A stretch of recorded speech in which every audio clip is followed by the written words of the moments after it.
All right. Hey, everyone. Welcome back to AIMBOT. There's a extremely interesting show tonight. This is probably one of the most complicated things I've ever helped set up. But I'm really looking forward to it. I hope everyone else is. Before we get started, though, a couple quick announcements. Frame Fatales is having its next all-women speedrunning event, Flame Fatales, in late August. Game and volunteer submissions are open right now until May 22nd. !FF in Twitch chat, or go to gamesdonequick.com/framefatales for more info. And SGDQ 2022 is coming up at the end of June. Be sure to register before May 23rd. There are like 20 slots left from what I saw. If you want to come to the live event in Minnesota, I'm going to that. I'm really looking forward to it. There's going to be a bunch of really good FPS runs there. So that's personally what I'm interested in. But that's there's a lot of other good things too, like the Final Fantasy X no cutscenes run for one. But aside from all that, tonight we're doing wave shooters. So you might think, you can't speedrun a wave shooter. It's the same time. That's not entirely true. There's a lot of tweaks and optimizations that you can make to these that really determine how fast you can get through it. So I guess I don't really have much else to say. Let's toss it over to Monkey Man and Paige, who are going to be the spectators for the other 6 players. Take it away, y'all. That's right. It's your boy on the mic, Monkey Man. He, they pronouns. You know how it is. And it is Paige. Usually doing racing games, but tonight I'm on for a bit of a wave shooter. Now, aren't all speedruns racing games? Kinda. All right, so this is the Man vs. Machine PvE mode. This was released in 2012. It started off as just a couple of maps. It's been expanded mostly by the community, but the premise is you're just fighting waves and waves of robots. In keeping with the theme of the next show being Call of Duty Zombies, we've done a little bit of a Halloween drip for tonight. Got a little zombie action going on for y'all. We're real excited to show it off. Yeah, it's a zombie, pumpkin, fly, and one giant eyeball. Fittingly on the demo man. I'm ready. A little dancing ghost. Very, very brief rundown of how the mode fully works. It's 6 players playing whatever classes they want. In this case, it's the fast classes. And it'll be a series of waves of robots trying to get a single bomb to a hatch in the very back of the map. Also, that is time start. So there is a little bit of pre-prep that is doable in this. Part of the gameplay loop is that when you kill the robots, you'll see they drop some money stacks. You pick that up, you can spend it on upgrades. You do start with a little bit of cash up front, so we do have some initial upgrades. And also, you have time to lay down some sticky bombs, which Dark Hell's done. Just kind of helps with clearing stuff out, since time doesn't start until the first wave begins. Very specific thing on the sticky bombs. That is something that needs to be explained. He's using a specific weapon called the Scottish Resistance. It shoots a bit faster, does a lot more damage, and lets you have more sticky bombs out at a time, as well as letting you only detonate a few of the bombs at once based on where you're looking. With the only trade-off being... You got it. The drawback to all of that is that it takes about 3/4 of a second longer for the bombs to arm and for you to be able to detonate them. But as you can imagine, with us doing a lot of waves of trash and a couple of big bot boys, it's better to wave the arm time and have almost twice as many stickies out. Oh yeah, this thing is strong. Makes for a bit of a booby trap. Mm-hmm. A couple of very important upgrades to know. Something you might be able to catch are our 2 pyros, being played by Skyman and Buffet Time right now, are using an item called the Gas Passer. Most of you who are only familiar with PvP in this game probably aren't too familiar with this item, because it is completely useless in that scenario. Hey, it was busted on release. Oh yeah. But in this mode, you can both increase the rate at which it charges up, letting you have it available more often, and make it so it explodes, dealing like 400 damage in an AoE. All right, there goes our first big boy. He dodged the trap because he's a real jerk sometimes. Unfortunately, that did cost a little bit of time, nothing too much, maybe about 2 seconds. You'll notice they instantly ready up, which is a bit different from casual play. Normally with casuals, you see in between waves is a time to reset, go get upgrades, but that's for casuals. Yeah, we gotta go fast here. Gots to go fast. Something that you may have just seen is Buffet Time air blasted that scout that was carrying the bomb. That's because, or that pyro that had the bomb, not a scout. That's because the AI's pathing is based very heavily on where the bomb is located, because they have to pick up the bomb to be able to get it to the end. If you put a bomb in a favorable location like it is right now, they will always path in the same direction. However, now that that wave of pyros is done, we get to see a very, very big element of these runs, and that is tanks. We'll give you a little sneak peek, a little behind the scenes. They are impossible to slow down, but no matter how much health they have, there are a couple of tricks you can do to kill them very fast. They don't rely on the bomb the robots bring, they have their own bomb inside of them that you can kind of see from certain angles. Do you want to talk about the weird pyro angle glitch? Yeah. If a pyro is crouched in front of the tank and aims almost directly up at about an 80-degree angle into the front of the tank, they will be doing double damage because the tank has multiple hitboxes. It's not cheese, it's a strat. Hey, it's in the game. It's there, and Valve screwed it up. That's on them. So coming up, we have our first real giants with the giant soldier that has a bunch of Uber medics on it. These medics will pop their Uber charge if the soldier falls below a certain health threshold. We make sure the medics fall below that threshold first. Yeah, you'll notice that as soon as the meds dropped, everyone ceased fire until they walked over the sticky trap, because it's one or nothing. Like, you either kill them or they go sicko mode, and who can blame them? I was hoping we get another Sentry Buster coming up here soon. Yeah, Sentry Busters are, for those who don't know, they're a mine on legs. If the engineer's sentry turret, which you can see him smacking with a wrench right there, does damage to enough bots. It's not based on the amount of damage, I don't think. I believe it's the number of bots it hits. It's a Sentry Buster will appear. It's damage and kills, right? Either or. I think so. Yeah, number of kills or amount of damage. Okay. Greetings, good. Have a bonus. But the Sentry Buster will just run straight at the sentry turret and explode. It's a mine on legs. Because why mess with perfection? And that explosion, I believe, does about 1,000 damage to everything around it, decreasing as you get further away. You can manipulate where it explodes, though. Yeah, since it's a mine on legs. All it says is the gun near me? Time to explode. Which is why you'll notice that when it rolls out, you'll see Vice grab it, run up and bait it, and then run away. Usually while screaming, it's gonna blow, don't stand near it, it's gonna blow. Something being mentioned in chat is people are asking what flamethrowers the pyros are using. They're both using different ones. Buffet Time, I believe, is using the stock flamethrower, so he has air blast. And Skyman is using the flog because crits are good. Yeah, that's stock, because it's not the degreaser. Okay. When I'm playing on this one, when I'm playing in this mission, I actually use a degreaser just because I'm not as good at activating my own gas passer. Whoops. And the weapon swap speed helps. Keep fat fingering my camera swap. I'm trying to use space to climb. Whoops. That's alright.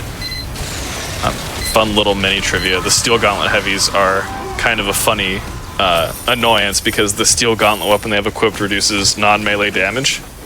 And as you might imagine, trying to melee 100 robots doesn't go great. So. Okay, they went airborne. Let's see. Well, we got a little bit of downtime in the end of this wave.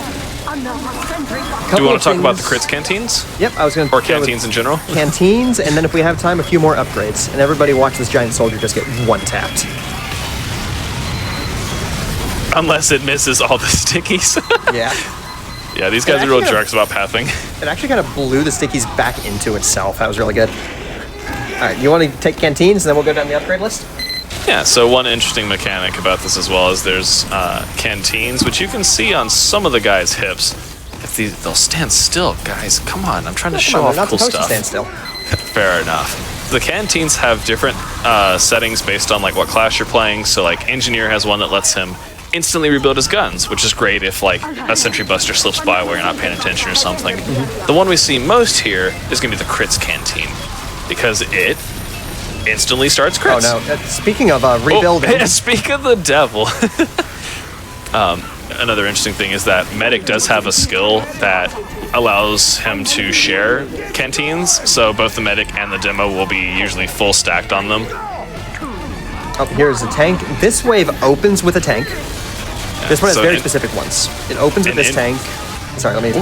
Yeah. It opens with this tank, and then that one dies very quick. Then we have to wait until half of the scouts are dead. Then the next tank spawns, and then it's the rest of this wave. Carry. One interesting thing about the tank mechanics is that y'all saw on the first one, I kind of gave you a sneak peek behind the boards. After the first one, boards are gone. It's open game. You can start throwing stuff at it as soon as it spawns, which is nice. Did you finish explaining the Crits Canteen, or did I cut you off by mistake? No, we got it. Yeah, canteens. Medic can share them. Most of what you're going to see is crits, and it's just it's a consumable upgrade, but it helps us kill stuff faster, and that's what matters. Right, let's go kind of class by class real quick. There are specific upgrades each class uses, and it's every class has their own unique upgrades, and it's always they set up a little early for that tank. And it is pretty much always the same upgrades every run per class. Everyone's going to buy a couple of resistances on the more advanced missions, not really on this one. Engineer's going to put a couple points into sentry firing speed, but any more than 2 is bugged, and it doesn't actually give anything. Pyro's got the things we already mentioned, and Medic can share the canteens for all the only really important upgrades. And there's a few like passive aspects, some of which launched with the mode, some of which got added later. For example, Scout has a money magnet, which kind of helps, because Scout doesn't do a lot of damage. He's more of a utility class in the PvP, so they tried to buff him here so he is a money magnet, and also he heals off of it. That way he doesn't get glass cannoned into several very tiny pieces. He can overheal off of it and become the tankiest thing in the game. Yeah, once you slap a couple of resistances on that bad boy, nigh immortal. I think his health maxes at 750. I'd believe it. And then you also see like the Medic, for example. You won't see it a whole lot because the crits is usually more important than the survivability. But Medic does have a shield he can deploy that blocks projectiles. You'll probably see more of that in the second map. The Medic's shield doesn't just block projectiles. It also does a crap ton of damage to anything in contact with it. Which is great when you have hit sounds on. I love that, especially with weird custom hit sounds. I had someone whose hit sound was a concierge bell. The most irate customer in the hotel. There are. I was going to ask. Well, it seems like everything's just going kind of standard right now. So what's the major danger? Like, is there a major danger that you can run into during one of these waves? Ubermedics, Ubermedics, Ubermedics. If you pop one of them, their Ubers last, I want to say on average, about 4 seconds longer. You can see here, because we accidentally popped one, but luckily we air blasted it off and killed his, who he was pocketing anyways. When you get the big boys, it sucks a little more. So the Ubermedics, Ubers, both charge faster and last longer. And those are by far our biggest time losses. These spies can also be real problematic. Let's see if we get any kind of sneaky backstabs here. Nope. They found them. They got sandwiched. There's a couple of waves where you see like soldiers or demos roll out with the guaranteed crits just as long as they're alive. And that can be a little tricky, especially if you just get a ton of grenades on you all at once. You will very specifically be seeing that on waves 1 and 2 of the next mission. And that's one where things are going to get a lot more chaotic. This mission we chose really just to show how consistent this really can be and show what a more stable run looks like. also a good warm-up and a good time for us to go over some of the basics. Yeah, the next mission is an advanced mission, and it gets a lot trickier. This is an intermediate. It's one I would honestly recommend to anyone trying to learn the speedrun, because it was the first one we learned as a group. Destroyed all spy bodies. And it's pretty forgiving because of the time-saving strats, which I think now would be a good time for us to talk about the spawn flags as much as we can kind of understand them. Yeah, because that's how we save time. We don't actually fully understand them as a group. We're still kind of working on that. They are well understood. We're just not completely experts on it. Some waves, subwaves, I mean. So this is a subwave as an example. Oh, terrible medic spread. That worked though. Didn't cost any time. Sorry, taking a sip of water. Some subwaves, being the individual groups that make up a wave that come one after the other like this, wait for all robots of the previous subwave to be dead. Some, however, just wait for all of the ones from the previous subwave to have spawned, and that just starts a timer. Someone mentioning praying for an Australium drop. We are not playing Man Up right now. This is just on a private server for stability. One of these days we'll go to the pay $1 to run. Well, I guess you could do it and then leave it completed and just keep redoing it, but yeah. And we all have some tickets. Oh, chat's noticing the sprays. But yeah, those flags are a big part of how we save time. It's really they don't actually matter too much just because you're going to be trying to kill everything as fast as possible anyway. That medic is flying. Had the jukes, man. Had his J's on. That one's a wait for spawn flag, so it doesn't actually matter. Oh, that was a very awkward landing pattern. How often do the crits canteens recharge? They don't actually recharge. You have to spend 100 credits to buy them, and you can carry up to 3 at a time. So that does lead us into a good topic where part of this is juggling upgrades. Since we're not taking breaks in between waves, we are just go all the time, but trying to kill stuff as fast as possible. We kind of have found out good times for people to kind of nip off, because luckily one of the upgrades for NG is 2-way tellies. So they can jump in, grab the goods, bounce back, and be back to fragging real quick. Yeah, I was going to say, because it looks like Dark Hell was upgrading occasionally. Yep. That he would just like pop in there. Dark Hell specifically on demo is the most restricted on when he can go to upgrade. Because demo has to be there for really just has to be there for these giants like this pyro. That just got one shot. And yeah, he's the big boy blower upper. It's very helpful to have him there for the Uber medics because the gas passer isn't the most consistent on dealing with them. But there is one niche little bit of trickery that we can utilize. With the regular sticky launcher, you right-click anywhere, looking anywhere. Uh-oh, that pyro went on a detour. What a jerk. Okay. All right. With the regular sticky launcher, you can detonate it anywhere, looking anywhere, it doesn't matter, but it dets everything.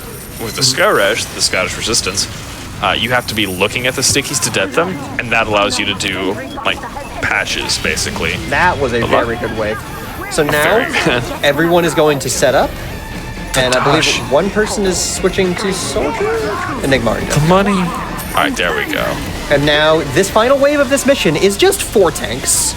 All of those support bots don't actually matter for wave completion. They do matter if they get through with the bomb and you lose. But if they don't get through with the bomb, you can completely ignore them. So is it possible to have like 2 or 3 tanks like on the map actively going at one time? Well, yeah. you just saw 2 tanks on the map. Well, yeah, for casual people, you know, for someone like me trying to do this, oh, yeah. you know, I assume I'd get overwhelmed before wave 7, but those tanks are on a fixed spawn timer, and that's time, I believe, for this map, right? Yep. Those tanks will always spawn with that window between, every time. Dang, that's really fast. Yeah. It can be a bit brutal. I remember playing the super duper mega hard mode when it first came out, before we had all the niceties like the projectile blocking shield and stuff. I think I stayed up till 6 a.m. trying to finish that bad boy. Yeah, with the Scottish resistance, as I was saying, like one thing that's nice is, luckily, even if Dark Hell is at spawn, as long as he looks in the general direction, the game's usually pretty cool with it. So as long as someone's there to say, all right, we got big boy on the sticks, let's go for it, he can get a good angle and send them sky high. So we're not totally sure what the actual time is, because time starts when the 10-second countdown begins for the first wave. Because after everyone readies up, there's a 10-second countdown. Or no, sorry, time starts when the first bot spawns. What am I saying? We have a... Yeah, so real quick, name is Bigrocl. The mission is called Broken Parts. This mission is actually kind of an outlier for difficulty. It is an advanced mission, but specifically Wave 2 is significantly harder than what you should expect for this mission, or for this difficulty.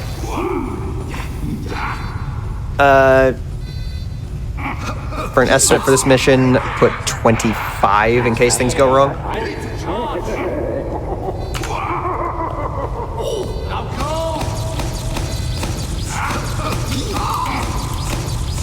Let's see, what do we need to explain what we're getting set up? We already talked about the medic's shield, which is going to become much more important on this way, or on this mission. So there is also one or two very memey waves that we're going to let speak for themselves when they appear. I do apologize if that sneeze got picked up. I hope it did. I don't believe it did. You're fine. Fantastic. All right, I think everybody's ready. Dark Hill's got me unmuted, so I'm going to ask him to give me a medic call if everyone's ready. All right, so I'm going to count him down, and then we're going to get an in-game countdown just to mess with the timer guy. Haha.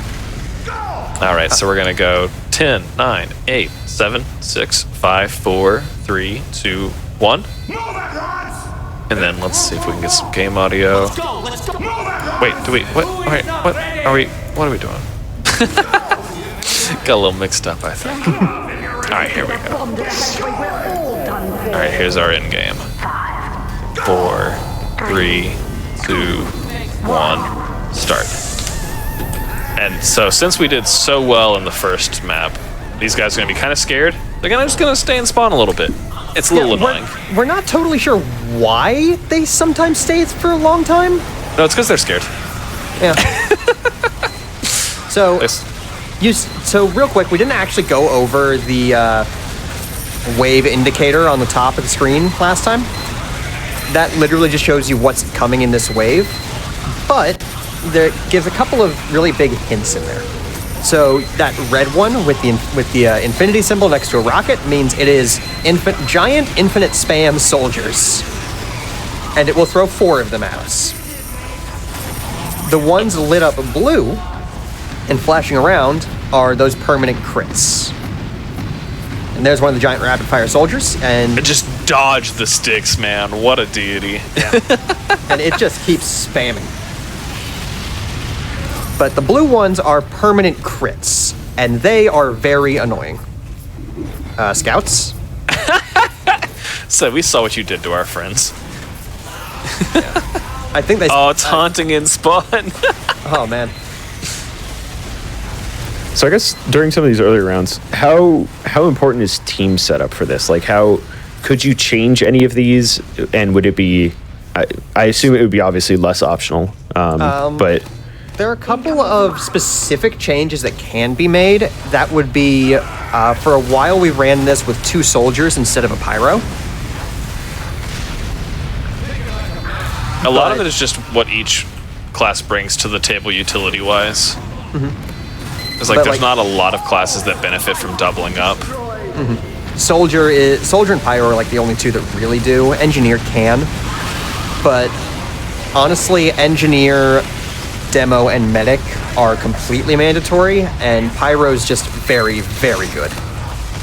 part of what makes medic, like obviously you need a medic for keeping people alive, but also for the crits. Also, one thing we kind of skipped over, medic can revive people, which is really nice. Yep. Engineer is mandatory because everybody needs ammo, because, you know, lots of bots. Real quick, medic and demo, so Hamilton and Dark Hell are positioned up in that corner just so they are almost completely ignored and can just kind of rain hell. It is very rare for them to get hard targeted up there. That, and you might notice the Dark Hell is camped up on, I believe, an ammo spawn, which is nice because once we get to a certain point of the stage, he is just thrown out as fast as he can load them up. Mm-hmm. Ooh, that was a very awkward soldier. Why would you not bring a second demo if they do, you know, so much damage? Is it because like you only need one to cover all the damage? Because demo's damage is all bursts and requires setup. His damage is a lot less constant. Not necessarily less consistent, but it's just kind of happening less often in general. A lot of alpha, not a lot of follow through. Yeah. So like Skyman on the Pyro and Buffet and Enigma on the soldiers, they're just providing like the constant damage, and Skyman's just keeping them all corralled so that they land on Dark Hell's stickies. Yeah. Pretty much, except Enigma's not even doing too much damage. He does do a decent amount of chip damage, but I believe he's running Milk just to help slow down and help people heal. But the money magnet is a big part. Just being able to get all the upgrades you want, all the canteens you want, is a huge boon to the run. That money is a much, much bigger deal on this mission because it's much harder to get if you're killing everything optimally. Oh, and that scout got through, cost a little bit of time. Wave 2. This is arguably the hardest wave in this mission. It is a lot of giants, there's a tank, and it has a lot of huntsmen thrown in, with some uber medics. Like, it basically throws all the either unfair stuff like the huntsman, or just a lot of giants at you before you have full upgrades. Huntsman is fair and balanced and all skill, baby. Alright, now we're playing TF2 with you. After the first set of huntsmen, the tank spawns, and this tank takes a while to kill. It has more health than the tanks on the previous mission, just because we're on an advanced mission instead of intermediate. And it's coming a lot earlier, and we can't put the entire team on it like we can with the other ones. I was gonna say, you may notice there are not 6 people on it, but 3. Yeah. If you look over at the main spawn, you'll see it's also not continually, but occasionally throwing giants at them while this tank is going. So sometimes it can just decide you're in trouble. Looks like this is a pretty good tank kill. Yeah, looks like this bad boy's baked. There he goes. Watching Skyman getting pushed by the tank is so funny. Oh yeah. Well, it's real nice because you don't have to worry about movement tech. You actually really do need to worry about your movement and positioning while you do that, because there are 3 different things the tank can just squish you against. And if the tank squishes you against a wall, you are instantly killed. Just don't get squished. It's easy. Looks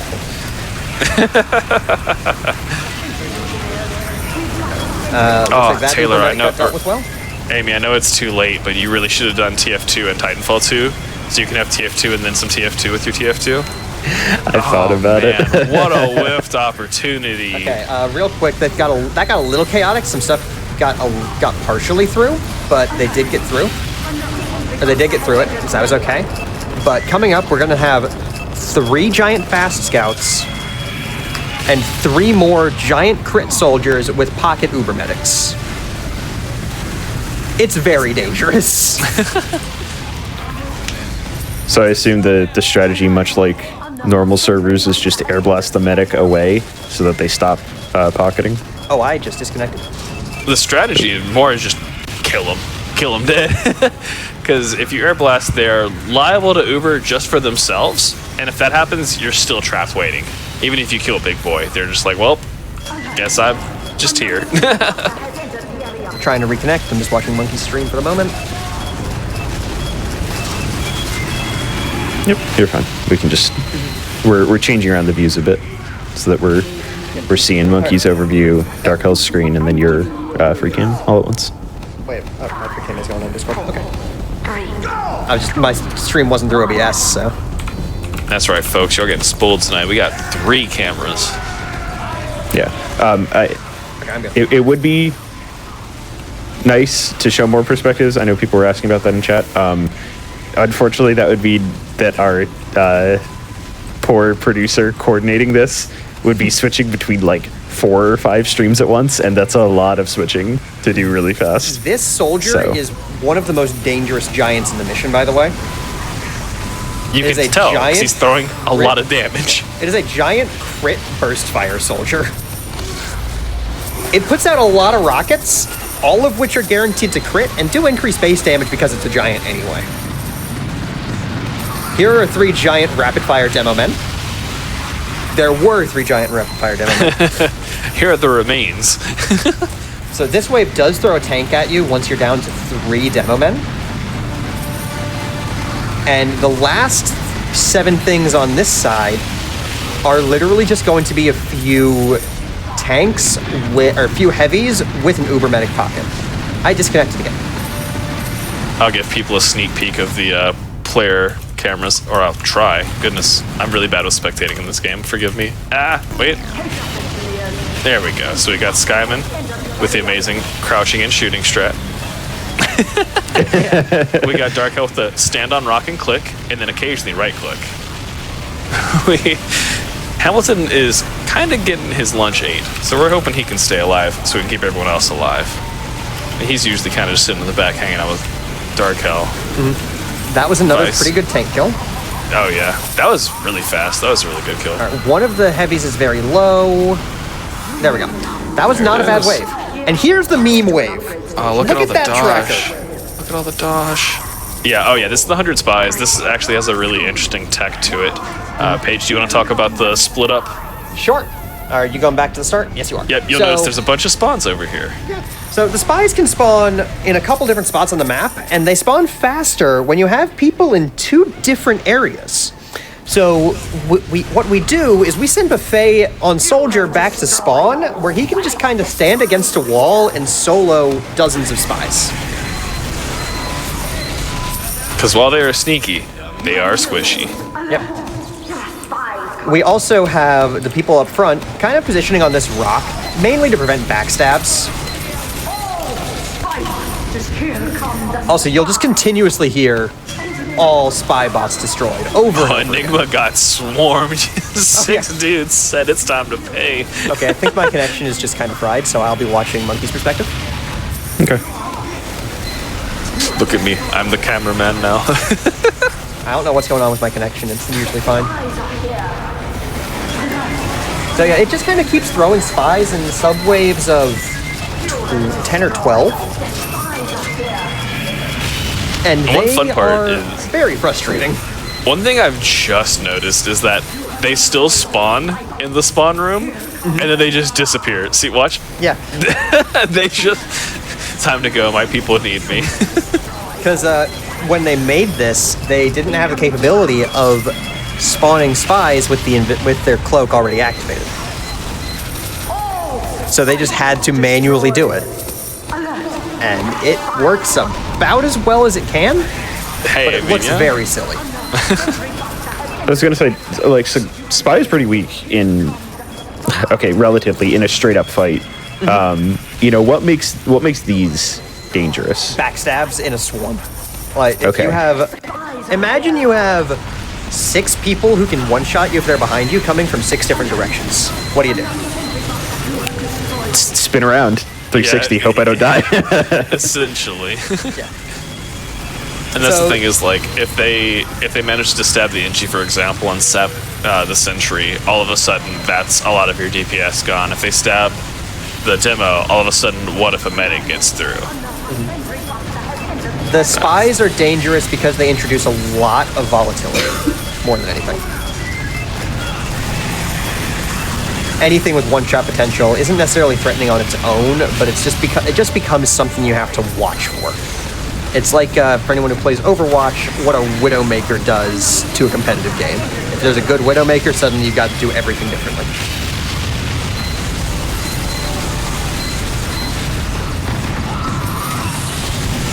Yeah, and then if someone goes down, they can just buy back, right? Yeah, it costs some credits, and money is a bit tight on this mission. Like, it really just doesn't give you as much as the previous one. And also, frankly, actually, it's so suboptimal. I was going to say, if you could go over like what makes. So you mentioned that the previous map was intermediate and this is advanced. I mean, besides the spy wave, which can take you apart, what makes this more difficult? This mission is made a lot harder. Also, this is literally coded in as a breather wave. It's meant to be very easy because they just threw the spy gauntlet at you. The big thing that makes this harder is the varieties of enemies that it throws at you are a lot tougher in general. Like, it throws more giants at you, it does the chaotic spy thing, it makes you split the party to deal with the tanks. In general, it's just there's more stuff to adapt to, and there's more stuff that can really mess you up. As you can see with the fact that Buffett about alivented there after all the crits. Buffett about biffed it. Yeah, it's just you see a lot more modifiers. Like in the first map, these would probably be regular soldiers. Here, they're crits. Mm-hmm. So instead of a 50 damage rocket, it's like a 150 damage rocket. Yeah. We also, that brings up a good point. In this mission specifically, the previous one, we don't typically buy any resistances, except for Pyro does buy some sometimes. And that's really just if Pyro's not feeling confident that night. This mission, everyone has to buy at least 1 point of crit resistance and 1 point of blast resistance. Otherwise, you will get one shot multiple times. Yeah, just imagine how bad it feels to catch a Crockett in PvP, and now imagine catching 3 in a row in MPM. Yeah, the medic overheal can't save everybody.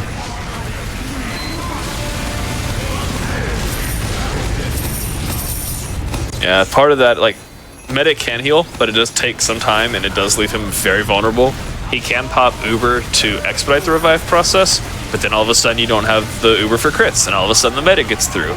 There's a lot of, like, snowball. If you beef, like, one thing, it can domino pretty hard.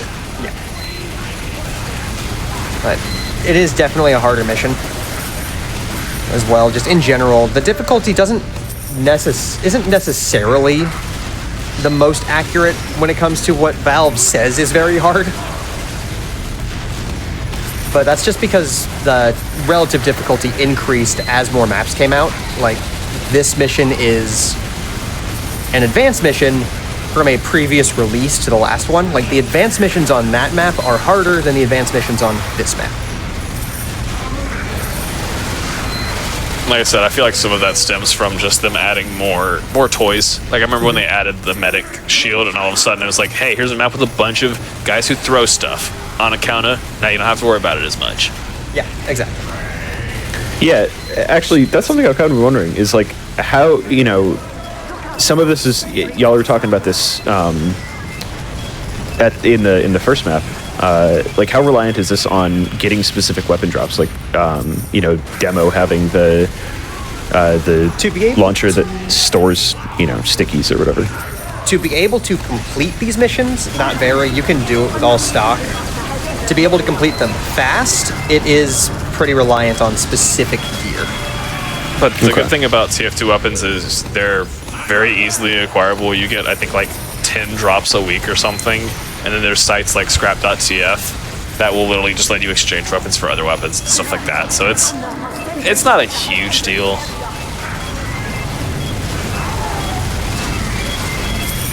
Okay. Oh, actually, interesting question from chat. Are there any classes that are never used, that are just too bad that Spy and you Sniper don't bring enough? Sniper isn't really used in speedrunning. Spy does have some fringe uses in waves that, like, end with a big giant because you can do some silly backstab shenanigans.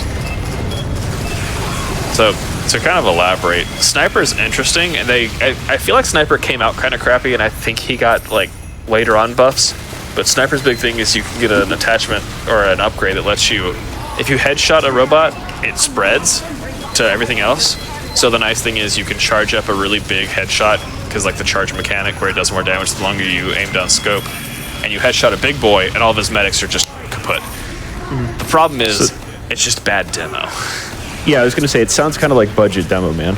Yeah, like if you're really good and you're just busting out headers, sure, but it's relying on it's so much skill required for roughly an equivalent payout. It's an aimbot, you might say. You have to be an aimbot for it to be worth it.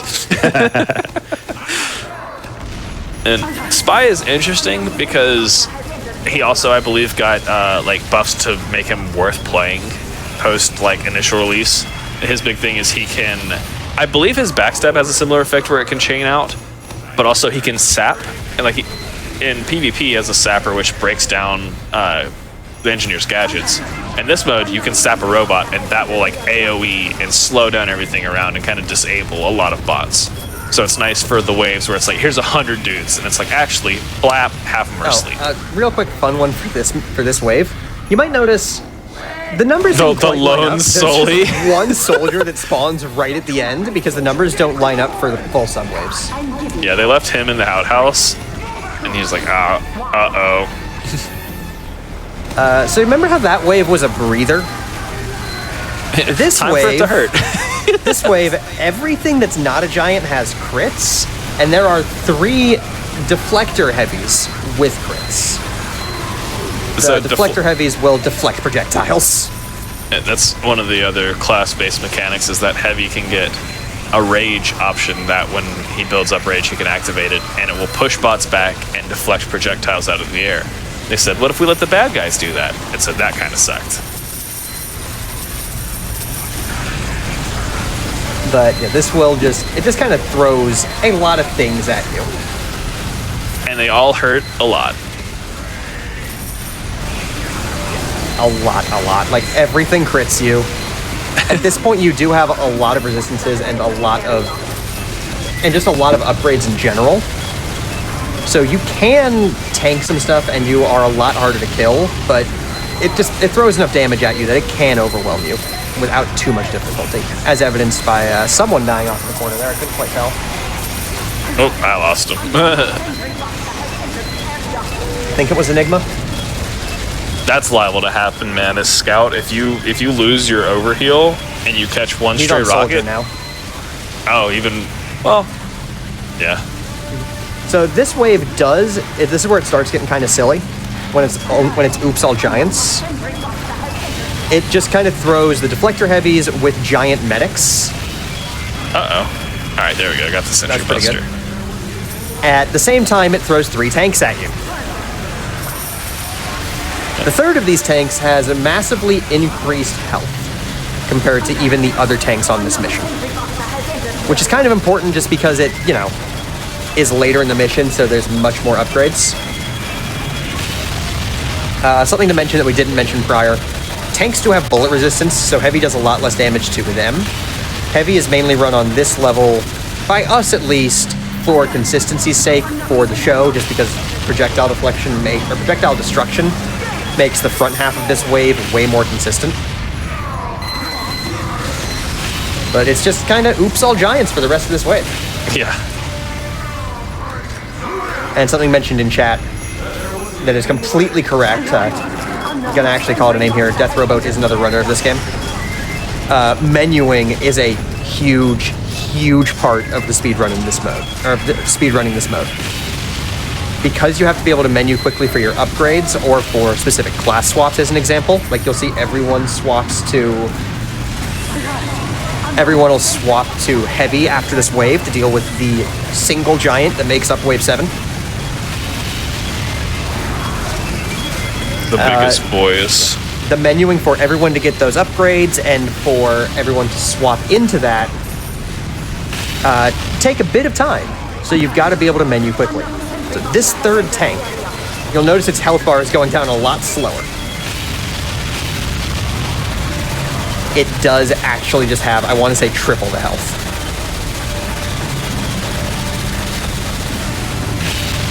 Man, Dark Hill is on those deaths. He is bragging these big boys. We've been getting a lot more practice on this mission lately. It helps that they stay like real buddy-buddy with each other. And now everyone's going to immediately turn and take out this tank. And then we're going to see everyone doing that heavy swap, except for Skyman, who's already on it, Vice, who's on NG, which is completely necessary for this because ammo, and Hamilton, who's there for crits. So we just get 3 heavy swaps, and everyone's got to get back as quickly as possible to deal with Sergeant Crits. He has, I want to say, 60,000 health and is a giant burst fire crit soldier. That's all right. We're not And he scared. melts. Time is coming up as soon as he there goes one. explodes. And time. Wow. That's it. That is speedrunning TF2. That has been a bout of butt kicking. So, any more questions before we go into some outro stuff? Yeah, I mean, how did y'all get started with this, and what's the, how would you recommend others get started with this? Well, for all of us getting started, I think you were there at SGDQ when the conversation first happened a couple of years ago. It was a ton of us were out at a Japanese restaurant, and just Viceroy suggested, hey, what if we speed ran MVM? It took a few years for it to really get together, but a few months ago we started doing it. Yeah, and then is there any can you run this with less than 6 people? Do you need 6? You can. I mean, you can. I'll say this is what I say for everything. If there's a run you want to do, just do the run. It doesn't matter if there's already a category on the leaderboard. If you want to speed run solos of these, go for it. But you can speed run with however many people, just whatever's on the boards or what you'd submit for. You can also talk about you can also just add more stuff on the boards. Just talk to people. But also, good luck doing some of these solo. Yeah, and then if people want to team up with others, like where is there a good place to go to learn strategy guides or to find other people? There are Steam guides for MVM. Most of those are actually pretty out of date, but the easiest way would be the speedrun.com page for Team Fortress 2. All of the relevant links will be in that page. The main one you're going to need is just the Discord link. There are plenty of us in there who are willing to help out. Yeah, I feel like you could probably ping any person you see in this run, or Paige or I, and we'd be more than happy to help out or direct you to resources. Yeah, awesome. Well, if y'all have any outros, feel free to let it go. Feel free to hit it. I don't really have any. Just kind of, this is TF2. It was a fun thing to showcase. Time for the cliche. Thanks to you, the watchers. You make this possible. Who let Monkey in? All right. Well, I've got a couple. I've got a couple announcements before we go to break real quick. If you're watching this on YouTube, or if you're coming into the stream late and you want to see this back, this will be on YouTube. If you want to see the Kaizo Ironmon from earlier, if you want to see these 2 TF2 runs back, youtube.com/GamesDoneQuick. And if you're watching this on YouTube and you want to see it live, go to twitch.tv/GamesDoneQuick for live content starting weeknights at 7 p.m. Eastern and weekends at 1 p.m. Eastern. And Games Done Quick Highlights is a channel that features highlights of the HotFix show, ! Highlights, to learn more about it. And before we go to a quick break, just to let everyone know, your subs, gift subs, Prime Gaming subs, any Prime in the chat, and bits help support the weekly HotFix content, keep the lights on, keep us going. Please consider supporting the daily content if you like these shows, or if you just want to hear the good music on the break screen. So with that all said, we'll go to a quick break, and then we'll be back with Black Ops 3. Bye. All right, welcome back, everyone. I was talking about this in the break. I'm so excited for this. we have Freckleston showing off the Super Easter Egg Showcase in Call of Duty Black Ops 3. So, Freckleston, go ahead and take it away. Yeah, it's basically just going to be all of the base game maps. So that's Shadows of Evil, The Giant, The Rising Drax, Sets of Onoshima, Gorod Krovi, and Revelations. It's going to be all those maps in a row, all speedrunning on solo. So yeah, it's going to be quite a long run, quite interesting, very dynamic with, you know, because all the Easter eggs are very different on every map. It's going to be exciting. It's one of my favorite runs on the game, so I'm excited to show it off. I'm going to have Mikey 0006 commentating with me. He also speedruns this game. He knows exactly what he's on about. I mean, what? You know pretty much everything on this game, don't you? Yeah, I've played this game for quite a bit. I'm excited to see what you can do. Yeah, but yeah, I'm ready to go. So, All right. do you want me to Give count us you a down? countdown. All right, 3, 2, 1, and go. You bear the mark. You are cursed. So yeah, the start of this run's really cool. There's a lot of out of bounds stuff that I can do. Because if anyone knows this Easter egg, I basically need to get a sword, and to get that sword, I need a certain code.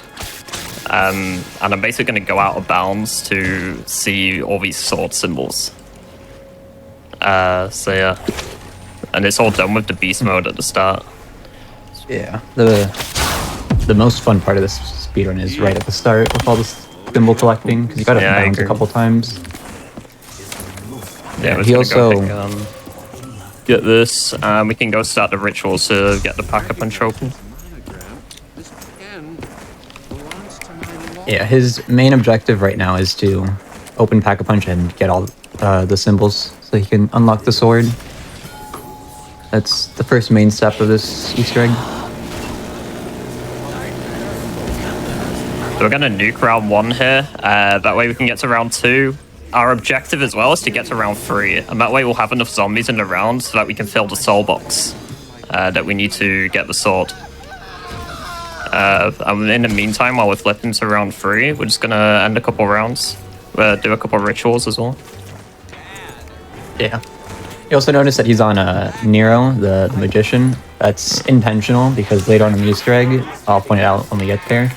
When he picks up his upgraded sword, he needs to interact with the book to progress, and that's inside Nero's lair where he just was. Alright, here's a cool beast mode. I'm gonna do some tightrope walking in the beast mode right here. So this little wire here, I'm gonna jump on here and then walk up it. And I can hop onto this roof, and then drop down and see the sword symbol. So I know each of the sword symbols by number. So if you ever watch me do this, I'll call it out like that. That was number 8. Then we'll go and get our last one now before going and opening the sword. Yeah, that skip's relatively new. Well, compared to when this game, or how old this game is. So now I have all my year sword and a half. symbols. We can start getting our sword. They leave you alone when you look like a monster. And always look at the monkey on the wall for good luck. Never. Very important. Yeah, right here you'll see him do his first spawn manipulation. So he needs to do this beast mode as fast as he can. Okay, I messed up my code, so we're gonna have to restart. Yeah, I thought it was 7. Did you? Oh, okay. That's fine. There's a fast it out restart next time. function in the game, so we can just quickly restart like this. I can hear you. Yeah, he just wanted to showcase the fast restart Yeah, function, that's all.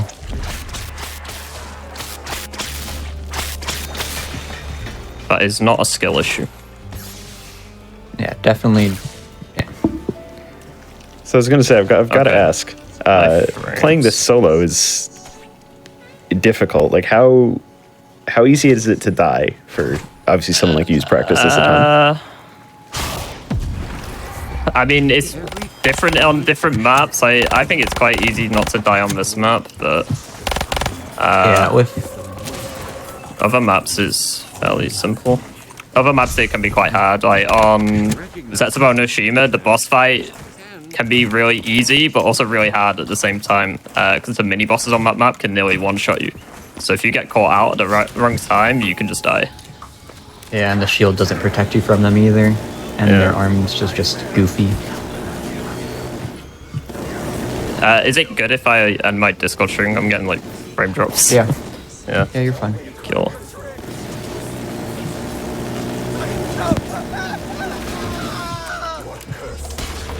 I can hear you. Are you the one I saw? Oh yeah, there's a boss fight later on that sometimes Had to. The worm must be taken to the sacred place. Only then will you have me. yeah, there's a boss fight later on that you can sometimes die in. Oh, on Guard Kirby, On yeah. Garage, That's probably the yeah. most common place to die in the run. The boss. Oh god. Hold on. There we go. Okay. Yeah, so this is probably like the hardest skip in the run right there. Quite easy to mess up if you're not practiced at it. Yeah, that skip saves a good chunk of time because it allows yeah. you to do a different route. And Usually allows you would to have to not ride take the tram. Yeah. Yeah, the tram takes about 20 seconds each way. So it's 179, you agree? I would. Oh. Yeah. Must be a method in this. I know Canals was 7. Yeah, that's all I The other need. 2 were. A championship belt. Surely not wearing it.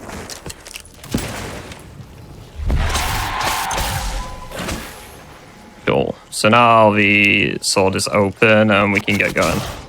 Yeah, so now he's going to be doing a spawn manipulation. So he wants to get out of the beast mode as fast as he can. He's going to stand next to the statue where he places his egg and he's going to look at the spawner. And Shadows of Evil is a unique map. Well, Shadows and the Giant, so the first 2 maps. They have a different spawning system and allows you to do spawn or respawn manipulations. Which is why most of the zombies spawned on this side of the map instead of Suppressed aggression. in the other spawns, because there's a spawn by like upstairs by the Vesper. I think they can spawn by Mule Kick as well. I think that's if you're a little bit slow. It's very tight. Yeah, so here he's going to do another spawn manipulation. He needs to do this beast mode. This one's not as fast. It's more like where you stand.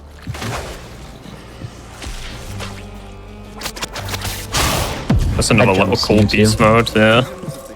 Yeah, it saves a couple seconds compared to the a normal strat.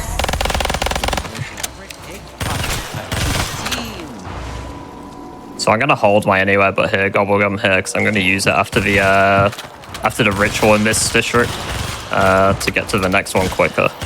It's gonna teleport me to a random place on the map. I thank the mysterious forces that have deemed to bless us. So yeah, we just gotta finish our egg there and then go do this ritual. Yeah, so this is the second ritual room. If you're playing casually, the order that you do these in doesn't really matter. But the route for this map is very optimized. He's also going to try to end the round here and hope that he gets round 5 zombies. Yeah, round 5 zombies is very optimal. Round 5 Yeah. parasites is not very good, but we'll work with it. That's my round. Yeah, I believe Oh, I in can 5 use my any zombies. over here. That's a very good one. That is probably the best one I can get. There's like set locations I can go to, and that's one of the best ones. Ooh. And we got round 5 zombies, so this is like the last checkpoint of what you would be resetting for in a speedrun. Is getting round 5 zombies here, and we, pass that checkpoint, so good to know. Yeah, so that basically ensures he's going to have a very fast game.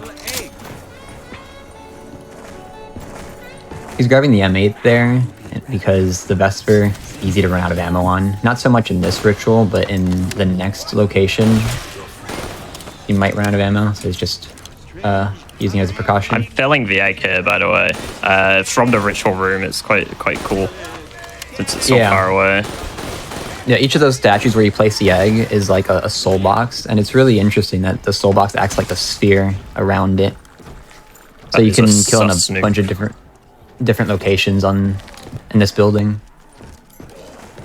You can also kill downstairs by the bar.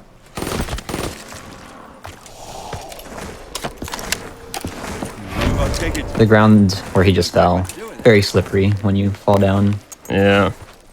Usually it's quite easy to break free of the slipperiness on the floor, but there's a zombie there. I'm trying not to die. Because if he slaps me, I think I go to red screen because I have Juggernog, but if I don't have Juggernog there, I just insta-die. If the zombie hits me. I'm going to do another spawn manip here, spawn manipulation. And you're going to see every single zombie just pile out this window. So basically, I'm just going to stare at this wall here, and then every single spawn right here. I can just film my egg immediately. It's very cool. Yeah, this was one of the first spawn we found. I think it was the second one. The first one was the first one we don't use anymore. Right? Yeah, the first one we don't use. We used to think it was based off where you stood, but it's really where you're looking. Yeah. Before we really delved into how the game works. Yeah, the speedrun's really evolved the last couple years. So yeah, I'm just doing my last ritual now, and then I can go do the Pack-a-Punch ritual. And then we can... I can get my sword, and I can start my sword upgrade, which is the next step of Easter egg.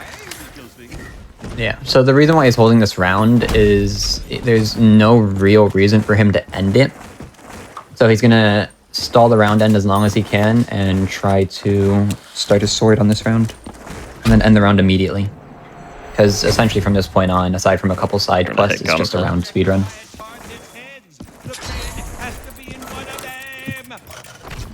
That's fine. Give him perks, please. Yeah, perks. And more power last. That's really good. Very nice. I just need a little bit of money. Because my next gumball hit, the more you hit the gobble gum in a round, the more expensive it becomes. And you can do it a max of 3 times. Yeah. Don't He also me. knows that his next gumball hit's going to be wall power.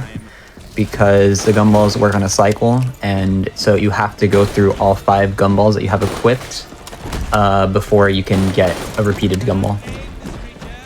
You also notice that if he presses tab, he's not actually running the gumballs. He's running Steam offline as a precaution because the Steam servers sometimes a little iffy on this game. So he, just for marathon safety, decided to run offline. He also knows the exact timing of that ritual length, and so he was ready to run out the second that it finished. I can't actually afford my gun. Yeah, I noticed that. That's fine. So, I'm going to use this wall power to purchase the KRM. But I'm kind of broke. I don't have any money. So, put on QR and build a couple barriers. Take the head. Yeah. I don't know. Well, I can take his head. But I Yeah, can kill but his still short mago. 130. Nah, we're chilling. Alright. Yeah.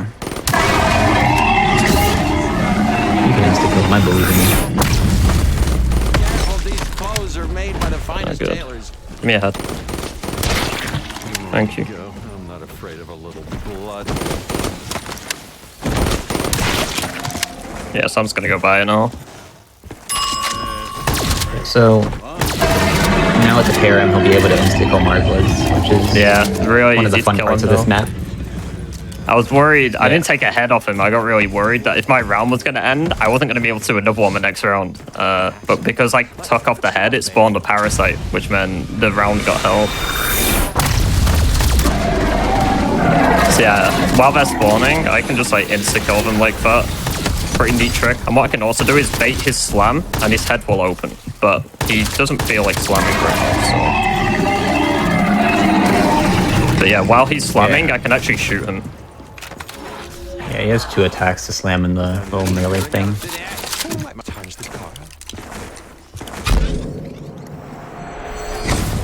Yeah, so now he's on to his 3rd ovum. 3 out of 4. That's why 5 zombies is optimal, because you can hold the zombie, finish your first ovum, and then go to the second one instantly and do your second one, and then end the bug round fast. And you've done 2 raindrops there and omens get in about myself a a minute. death machine. Makes it a bit easier to kill these marbles. Yeah, the raindrops here is really nice. He's gonna hope for an anywhere but here when he's scared by the turn location in there.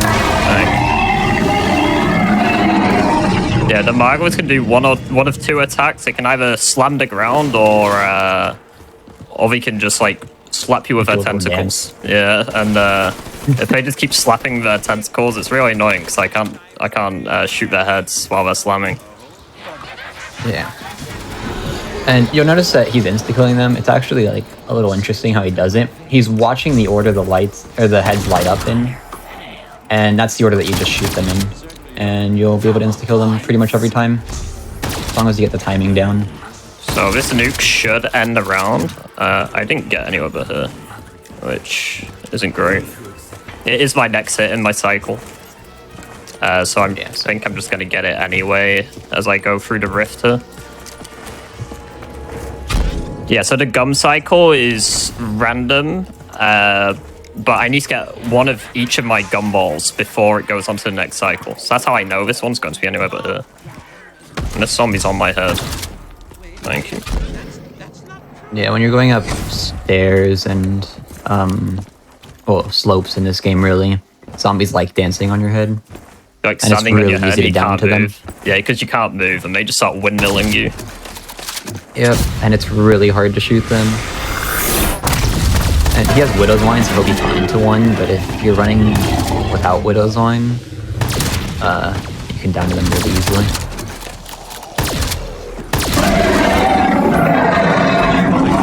But notice how I was like baiting the Magwas to come towards me and slam them, and I could shoot their heads. I did it twice to take both his heads. Whereas earlier, they were just running up to me and slapping me, so I couldn't do it. But now we're going to upgrade our sword, and this is why having Nero is important, right? Yeah. 'Cause I can upgrade my sword right here, and then the next thing that I need to do in the Easter egg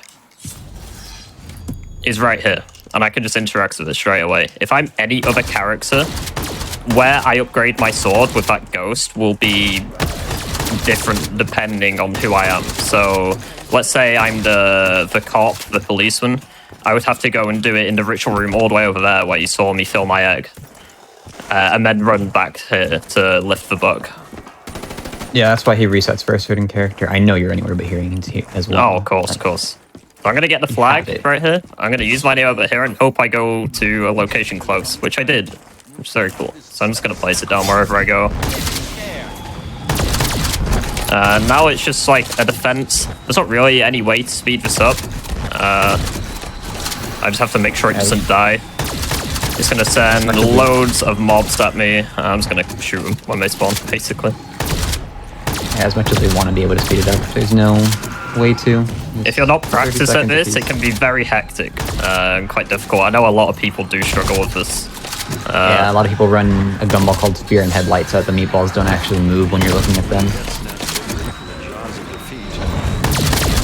So I place my next one down here. And then after I've done 2 of these sort of like little lockdowns here, I have to take flag up to the ritual room. And I have to do this 4 times. Each of those ritual rooms are where he picks up the sword depending on the character. That's why he resets for Nero, or this certain character he's playing. Nero's also voiced by Jeff Goldblum, I think is his name. Yeah. I know him as the guy who plays what's he called in Thor Ragnarok, the Grandmaster, and he has his melt stick. Yeah, these little purple things on the floor will hurt you if you run through it. So I'll just run through one now. They won't kill me, but they do a big chunk of damage. So generally, you want to avoid them. I knew I was safe there, so I could just show that. Yeah, you'll get red screened very easily by them. Yeah, definitely. Careful. Same for the meatballs. The meatballs can be vicious at times. So now I just need to end the round. Oh, I was spawning. Yeah, so he's gonna stand, I think, by a gumball and try and get nukes. Yeah, I want to try and get nukes too. Just because the spawns in canals, which is where he is right now, kind of rough. I got my rain. So the next round can potentially be what we call a meatball round. It's just got spawned in loads of those meatballs that you saw on the flag. And if I get that, where would I actually go? Because usually I come here to end that round, but Probably Footlight. I've already done this. Go Footlight. Yeah. Yeah, Footlight for the meatball round is quite good. That's what we used to do. That's what we do in co-op still.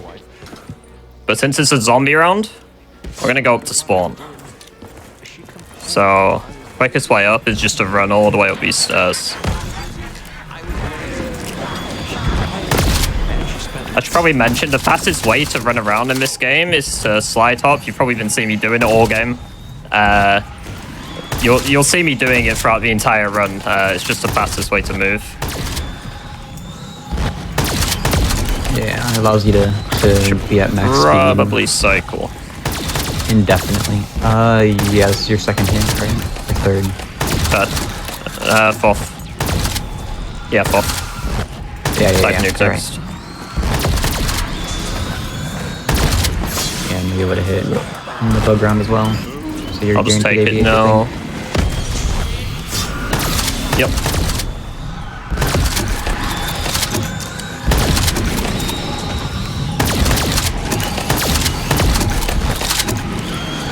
So the world record for this map individually is a 21-minute and 6-second run by myself. That's a very, very, very good time. I don't think I'll beat it anytime soon. It relies on you getting really good anywhere but his, as well as playing really well. So you got to play near perfectly. Was funny because he was very upset about it because he knew that he was so close to his goal of a 20-minute run. So close. But he ran out of ammo in one location and lost the time. You're spawning out here.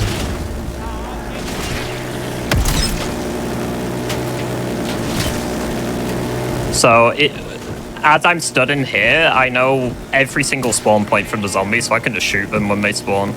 It's going to be one on the stairs, one at the top of the stairs, one in this window here. I can shoot the door right there because they spawned there, and right here as well. Yeah, you also sometimes see him shoot at walls. He's not actually shooting at the wall, he's shooting a spawner that's behind the wall. Because for death machines, the walls aren't really solid. They have really good bullet penetration.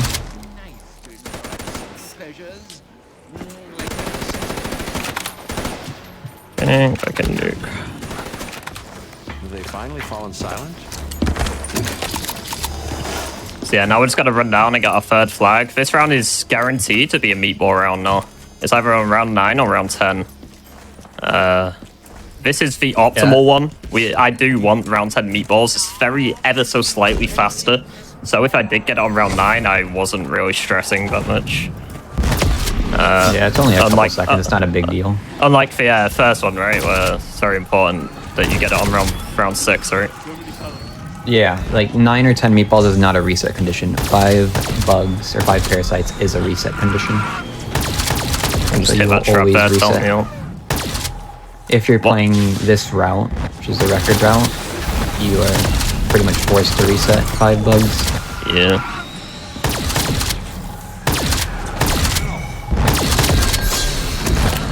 There's actually a small misconception with this step, isn't there, with the Shadow Man? You'll occasionally see the villain, this guy right here, the Shadow Man. He'll spawn in, and people think that he's gonna break my flag. Like, he's just gonna straight up destroy it, and that's why I have to shoot him. But he doesn't actually destroy it. He just like spawns in these annoying bugs that I'm gonna have to kill because they will make my round slower in the future. Yeah, they slow down the round. They make it annoying to aim because it's hard to see. Yeah, definitely. Yeah, that's the only reason why I need to shoot him. Why did you spawn these?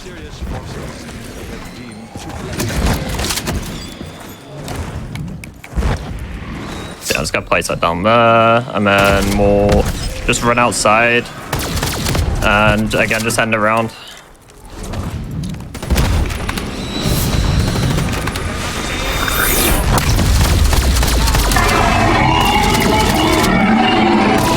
The hitboxes for these meatballs spawn in when you see the little light on the ground. That's why you see them shooting at like pretty much nothing. All the parasites spawned in the roof. Yeah, the parasites like running away from us and into spots we can't actually shoot them. See how fast that round was? Oh. Yeah, it's very quick. I must harness this power. So now it's just one more of these to do, and then we can move on to the next map. There's a very cool... So throughout the run, my anywhere but here's have been completely random. Like I could have gone anywhere on the map, but this next one that you're going to see me do is guaranteed. It's quite a recent find, really. I think it's just about a year old now, I think. But I'm basically guaranteed to teleport to the boss fight room, which basically makes it a necessity to get this to the ending. Yeah, it's like... So yeah, that's why I'm just holding it now. Probably. Oh yeah, 20 seconds? Yeah, I think so. At least. Because otherwise I would have to place the flag at the bottom and then run all the way back to the rift portal over there to go and do the boss fight. But I'd have to do that now. Each of these flag blockdowns are 30 seconds long, by the way, so as soon as I place it down, I know exactly when it's going to finish. Yeah, the anywhere but here that you're going to see in a second was found accidentally. Yeah, it was actually. So one of the records got lucky and got an anywhere but here close to the boss. And then someone else, I mean, it was pretty much needed to get record at the time. Yeah. Now it is, no matter what, but... So they would always have anywhere but here, and the first hit would never get it, the second hit would, because it's timing based, it's not really... Yeah, because you're going to see me wait here. I'll place the flag, then my brother right here is going to turn red, right? And then when he's red, I can anywhere but here, and I'll go right here, straight to the boss fight. Boss fight, but I think this is the first one I ever did, right, on VO3, so it's quite tame compared to the other ones. I'm just going to shoot this guy a couple of times.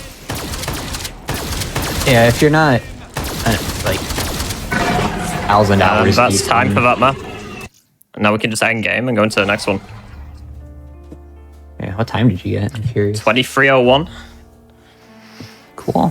Which I think for the first overm time loss, that wasn't bad. And I mean, that counted the reset, right? No, it did. So whatever time no. you guys have, that's what I got. So probably about 25 something with the reset.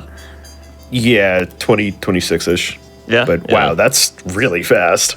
Yeah, that's still good. And then You also... what would happen in that game as well, like if I was playing for world record, I would have reset. Because if you notice, when I was ending the round at Footlight, I didn't get my anywhere but here, which I need there for world record. But I didn't get it. So yeah, that's just a little bit of the RNG in this run. Yeah. Now this map's going to be quite quick. It's this map's about a minute and a half. Yeah, what the world record's on 1 minute and 5 seconds. Is it 5 Did or is I it thought it 7? was 107. Yeah, 107. That's it. Yeah. You also noticed Shadows ended a little early from what you probably remember if you played this when you were younger. Solo stops when you capture the Shadow Man. You can actually do the next step without 4 players at the start of your game. You could technically do it with 2 people. Now, I'm just going to hope that I get spawns in this window here, because the gumball machine is through that door. And I need... Yeah, you're going to get an 8 and a 10-second spawn, I believe. I got 3. Wow. That is very lucky. And the first gun is... Wow, rain. That is perfect. Yeah, that one's lucky. Yeah, so I was going to ask, like, watching, you know, I obviously watched your run and a bunch of other runs while prepping for this, but, like, how important is gums in, like, getting the correct one? Yeah, it's like it's like probably the most important part of the run, really. So like, if you don't get raindrops at the start of Shadows, it's pretty much a reset. That's if you're playing for world record anyway. A few of the maps have like a few different gums that you can play at the start. I should be able to throw this now and it should work. So I basically need to shoot some things, and I'm not really good at this map. So I'm just going to go ahead and shoot it normally. But what you can do is actually just throw grenades at these things I need to shoot. It makes it a lot faster. The world record holder is obviously very good at it, and I'm not, but there we are. Yeah, the record holder. It was the one that taught us. Bug did. Yeah. Taught us both, because I'm gonna try both it like. regardless. Okay, I know you're gonna hit the VMP one. I didn't. Can we try again? Oh, absolutely. It's only like 10 seconds. It's not a big deal. I missed again. All right. Okay. Let's just go shoot it normally. Yeah, there's these. It's a bear, a monkey, and I forget what the other one is. A bear, a monkey bomb, and something else that spawns in here. Yeah. So And you're just last time, collecting the right toys. then. Yeah. Yeah, this game's Very done quick by map. in-game time, but the time you're on screen is just RTA. Yeah. I wouldn't be against changing to RTA. Yeah, RTA would be sick for this category, but then it would just be a spec war for hard drives, I'd assume. Never actually timed load times on an SSD versus a hard drive, but I know versus console, the load times are insane, like the difference. Yeah. All right. Now, And they would make it like loadless. here's one of everyone's favorite maps. The Rise and this Track, is- the one with all the bows. Yeah, this is probably the most popular map on Black Ops 3. Yeah, I'd think Oh, so. you're gonna have to do all 4 bows? I hope not. I hope not. I hope not. Let's just So hope. because he's running offline, we're just gonna hope for the best that he's, he only has to do 1 bow. But worst case, he is proficient at doing all the bows, so he'll be fine. Just to be a little slower. Yeah, if you want to do only 1 bow, or well, 1 bow per player in your lobby, when you're doing this Easter egg, you just set your game to be ranked. Yeah, no this count. could get messy. No way, I get raindrops again, right? Oh, No. what a shame. No way. At that point, I'd call a friend.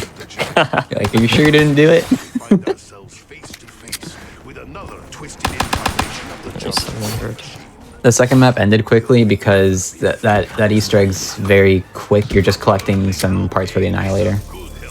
If you do it like classics or no gums, you have to turn on Pack-a-Punch and Pack-a-Punch a weapon, but he just used one of his gumballs to be able to do that. All right. Well, So he just That's got a not very terrible good. gum cycle. yeah. So you were talking about how important gumballs are. I got really unlucky with my gums, and this run is gonna be a bit dicey now. Yeah, so now it'll be closer to like a 30-minute run rather than like a 28-minute run, which Yeah, the first gumball hit on this map is so important. it shows. Luckily, I can just The- end the around and difference. hit them again. I am guaranteed some sort of money next, which is gonna save me. Yeah, the reason why you Already need done. money is in order to run this route, you need what 500 and 1,000 and 1250. It's 3,000. 750. Is it 3K? Okay. Yeah, it's 3,000. 3,000 points. That does 750. This one's 1,000. Next door's 1250. Okay, I thought it was a 500 door. No. Yeah, to get to the first dragon location, in order to unlock the bow, is 3,000 points. Can't really do that without raindrops or extra credit. There we go. And we don't run shopping free because we need stuff to end rounds more than we need to open doors. So now I'm gonna hit the just box, reset and the I'm looking for one thing. I'm looking for the rocket launcher. It's gonna be really helpful in the boss fight because it near enough one-shots him, right? Yeah, and Otherwise, and solo one hits him. I'm gonna hold my MR6 because the MR6 is the second best thing. I just pack a punch up, and the boss will go down really quickly. Oh, there we go. I got it. So now I can just swap out my MR6, so I don't need it anymore. And now we're just gonna feed for dragons. Yeah, the XM isn't a necessity because you can just get lucky and get a low health boss. But you want it because it basically ensures that you're getting a fast keeper kill.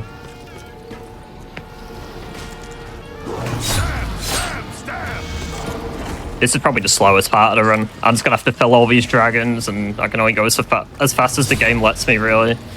It's Yeah. 8 kills per dragon. I have 5 in right now. And notice notice where that I'm he's- killing.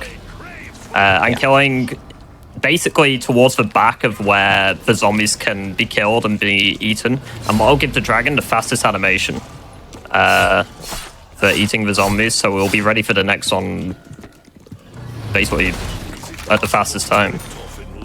Yeah, the difference between the fastest and the slowest kill location is about 2 seconds. So 2 seconds times 8 zombies is 16 seconds a dragon. Yeah, You're doing 3 of these, it adds up fast. So he will, whenever possible, try to kill in the fastest location.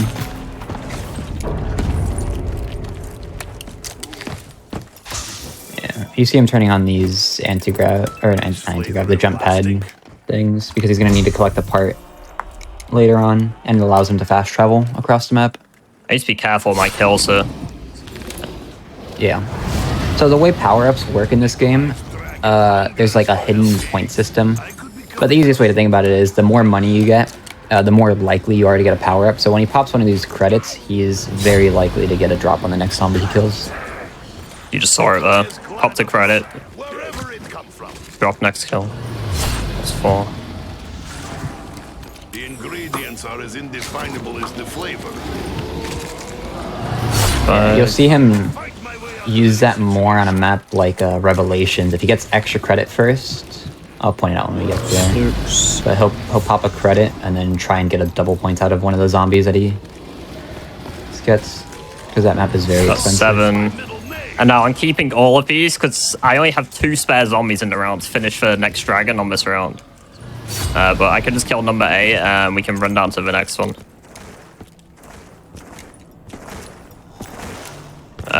And I'm gonna try and turn on all these pads, but it might get a bit dicey.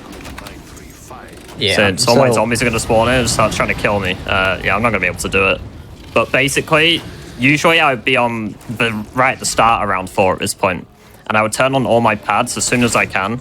That way, when I get my bow and shoot all the bonfires for the lightning bow, the anti-grav will be on by the time I get back down here to do the wall run step. The timing works perfectly.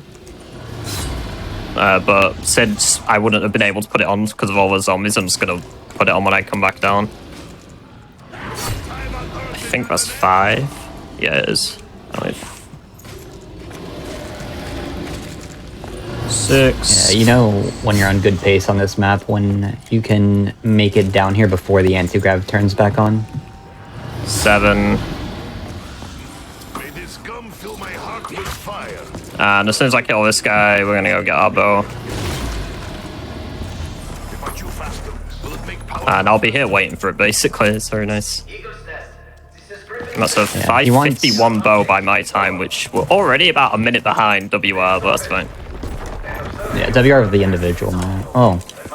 Even though this super time's actually insane. Yeah, he wants 5 dogs here, and he got it. Which is kind of cool. Because he wants to be able to just burn the dog round so that he can fill his urns for the lightning bow on the next round. Because if he got 6 dogs, he'd have to hold. Yeah, let's see if he can hit Kuki's shot. Oh, I did. There we are. Oh my god, let's go. Free time save. So I'm shooting these like wooden bonfires, and you can do them so fast if you know where to shoot. And you can just sort of ping that one over the roof there. And usually I would get down here and the anti-grav would be on waiting for me so I could do this wall run right here. But because of all those zombies, I'm going to have to turn it on by myself and do it like this, which is slower, but sometimes you've got to make do with it. Yeah, it's not that much slower. Maybe 10 seconds. Not a big deal.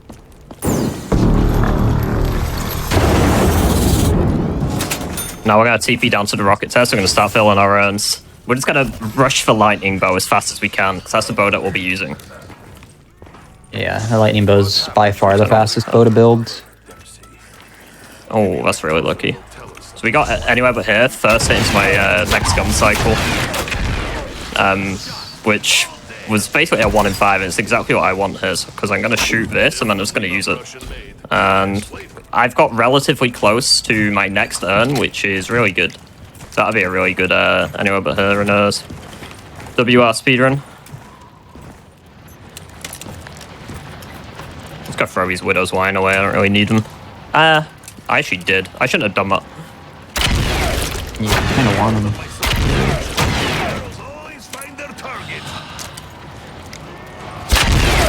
I need 5 kills, and obviously they're all gonna come in straight away. Now I would shoot the one in the window there, but There's a bit of a crowd there, so we're just gonna jump over and use this one to shoot this. And then fill up our last one. His fans were chasing him out the door. You had to go next. Now, what I'm going to try and do here is get a drop. Because you can actually manipulate the rocket test. It's basically done by getting a power-up. So I'm going to try and get a Widow's Wine drop, so that's why I'm meleeing the zombies like this. I'm not getting one, which is a shame, but... Yeah, I mean, very good for we're able to get one. Of course, the rocket test when you get downstairs. I guess you want around to them. take. And I'm just going to snipe this last one and get a lightning bow arrow. Yeah, you'll notice that he's ending the round before he shoots this last shot. He wants to end the round because the round transition takes a long time. And either way, respawning zombies spawn quicker than rush zombies, I guess would be the way to put it. I'm just going to use my second anyway, but here. And I would be trying to go down to the bow room, so actually if you flip those anywhere but his around, it would be really good, but I'm going to make do with what you got. Super excited about it. So what I'm going to do here is I'm going to take note of when my rocket starts. So since I put in my bow there, my rocket test just started. And from now, it'll be 2 minutes and 45 seconds till the next one goes off. And I'm going to want to catch that next rocket test. Because I need the Ragnarok piece. It's also worth mentioning that it takes 20 kills to fill this soul box. So yeah, I'm just basically waiting for spawns, and then we can go start the Wisp step, which has some interesting mechanics, right? Yeah, no, the way the Wisps work is they go to the closest locations to you, the 2 closest locations in solo. And so you'll see them, the first one completely random, but after that, it'll be the 2 closest locations to each respective Wisp location. Yeah, I'm gonna know exactly where it goes. Yeah, you'll see how smart Jack is. There's a reason why Freckleston has the record on this map. It's not just his movement, it's So just his optimally, insane it could be knowledge about there maps. or on the clock there, and I didn't get it. So I'm just gonna go check all the wisps in like the fastest location order. Now I can see this one through the wall. I'm actually quite happy I got this. You see the spark through the wall and then hit it. So now the next one can either go to the radio here or where the power switch is. So it's not the radio. Really good time to hit the gumball there, by the way. So I know it's there. There is a glitch on this where the wisp can actually be invisible. So I'm gonna really hope I don't get that. Yeah, it's pretty unlikely, but I would not be surprised if he gets it. So now the next one's going to be the clock or up in the clock tower where I did my third urn. It's in the clock tower. I'm going to try and hit it through the window here. It's a nice little shot you can do. Yeah, there are a lot of cool shots that you can do in this map. Yeah, you'll hear an audio cue if it did work. If not, I'll have to go a couple back up. seconds after. Oh, there we go.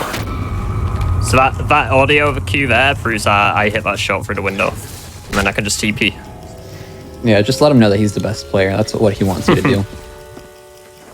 Now, there's 2 things I want to grab. I just picked up some fuses off this box.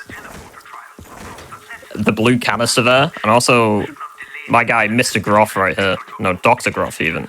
He's going to put a code into the safe, and he's putting some valuables in there that I kind of want. Right there. I believe it's going to be key DLL. card. And some fuses. Oh, did he put them in? I don't know. Anyway, he's going to put his code in. RDR, and I'm going to have to basically remember that. Usually I just write it down somewhere. RDR. Yeah, you also notice that he threw away his Widow's Wines after he grabbed the max ammo when he upgraded his bow, because the Widow's Wine and pretty much anything that causes damage can fail the Wisp. We don't want that. Notice how as soon as I came out the teleporter there, I spawned a drop, and it started to rocket test immediately. That was a bit there's more technical stuff that goes into that, but all that you really need to know is after a certain amount of time, a power-up will instantly start the rocket test. And that's what he was abusing. So there's essentially no RNG at this for that rocket test start. He wants anywhere but here, but I don't think he can get it unless he gets a 1 in 5. It's going to be very close. You know, perfect No. ult. He gets Well, over here. that's 5th hit right there. I'm on a new cycle. I'm not going to bother trying to get it. Maybe it's at the wheel. I can hit a nice shot. Oh, it's not there. Okay. Nikolai has not had this much fun since. Hasn't started Void. Huh. I believe he's only gonna have to do one though. I really hope I do, because it kind of kills the run of it. Yeah, if he has to do all 4 bows, it won't take long, but it is time loss. But he'll be able to showcase all the bows, which is kind of cool. All 4 bow speedruns. Make that a category. That'd be cool, honestly. Can we just go to the next map now? Is that boxes? How long do you think the 4 bows would take? Another, like, half an hour? Like 10 minutes? Do you think half an hour? No, it won't, but it'll take a while. No, probably like 10 minutes. So I put in my code. I should have checked power, shouldn't I? Okay, I'll check out my way down. That's what I like to call a cringe wisp. Because the 50-50 of where it can go is like 2 really far away places. One of them is going to be really good here, but the other one is really going to give me some time loss. And I will need to hit it. So let's see. Let me see this. Build percentage category, now I'm block ups 3. Yeah, so I got the good one. The other one would be on that car right there. So it would be really annoying. Okay, and he could hit a sick jump shot, but kind of hard to hit. I don't. No, it's just a bit Simon Says here. Pretty simple. Yeah, this part here is just almost an auto-scroller. Not really, because you can save a little bit of time by being quick with it. But I like to call it an auto-scroller. This map from a speedrunner's perspective is just all auto-scrollers. Aside from the wisps. Yeah, I believe you got this. That was close. I started, Yeah, so you started rocket test there with that death machine power-up that spawned. Kind of scary. Yeah, I started getting a bit nervous. It I didn't is know if I not could make really... it. Yeah, he couldn't really have done that much quicker than what he did. So he would have got killed and then spawned inside the rocket test and just lost a ton of time and all his perks. And I think his bow, because his bow is his mule kick weapon right now. Yeah, I think so, right? I'm gonna hit my last whisper. Yeah, the wisps are on a timer, so he does have to be a little quick with them. Very rarely will he fail a wisp, though, due to time.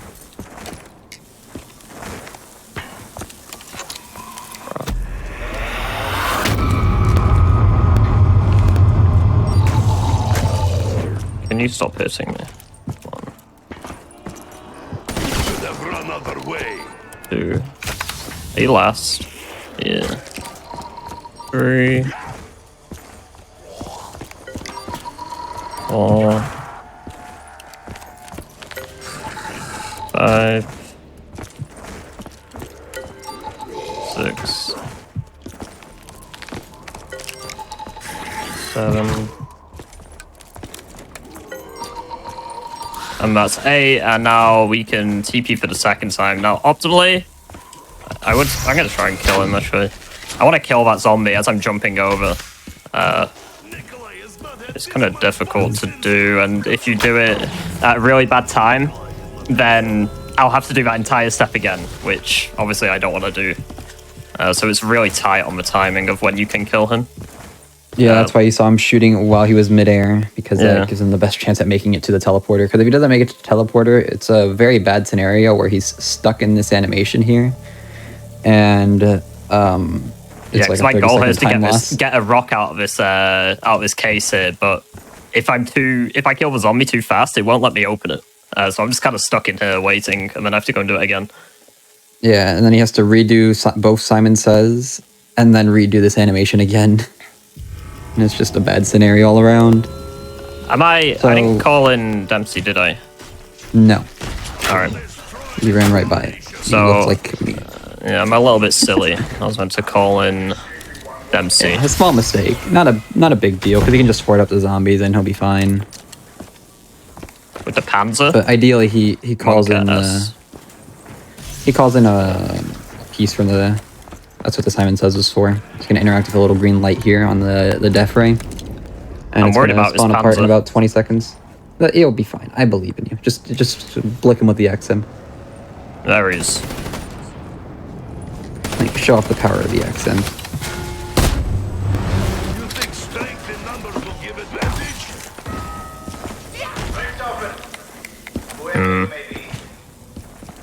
Yeah, the annoying attack for the Panzers is most definitely the shock charge on this map. He can do a couple attacks. He can melee you, he can flamethrower you, and he can. Yeah. Yes. Yeah, he did. Yeah, he did. In a better time also. Yeah, so these Panzers are different to the Origins ones. The Origins ones are really easy to deal with because it's just a flamethrower and the hook's easy to dodge and to escape. Can't really do anything about the shock charge. Yeah, that Panzer was ready to give me a warm welcome. Yeah. So here he's going to get 20 kills. You're going to notice he's not going to shoot very many charge shots in this location because the lightning bolt that spawns in from the charge shots likes to move around and kill zombies out of bounds, or out of this soul box range. Yeah, so when he sees the lightning bolt moving to a bad location, he's going to shoot again and force it to be in a good location.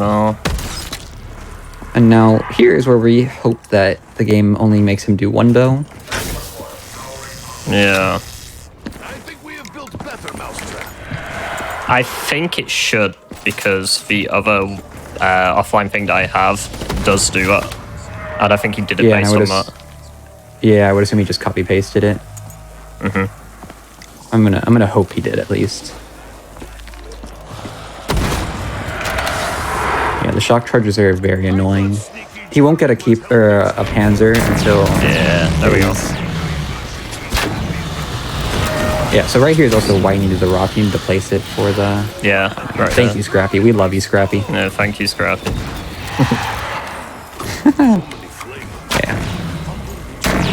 Yeah, that rock, he placed it, because otherwise you can't actually kill this keeper. I did not know that when I was learning this map, and so I may or may not have reset like 4 or 5 runs when I got to this keeper, because I didn't know.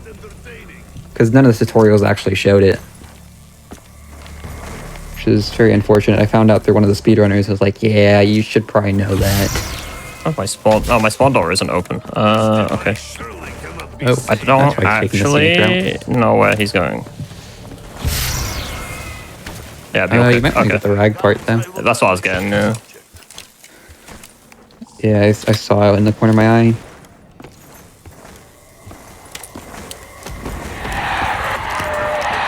Yeah, Scrappy's a friend of ours. Very good at coding the game and reading it and telling us what's going on exactly, rather than us just guessing. Because we give him like educated guesses and he's like, actually this is exactly what's going on, right? Like if you just picture this emote, that's exactly what Scrappy looks like.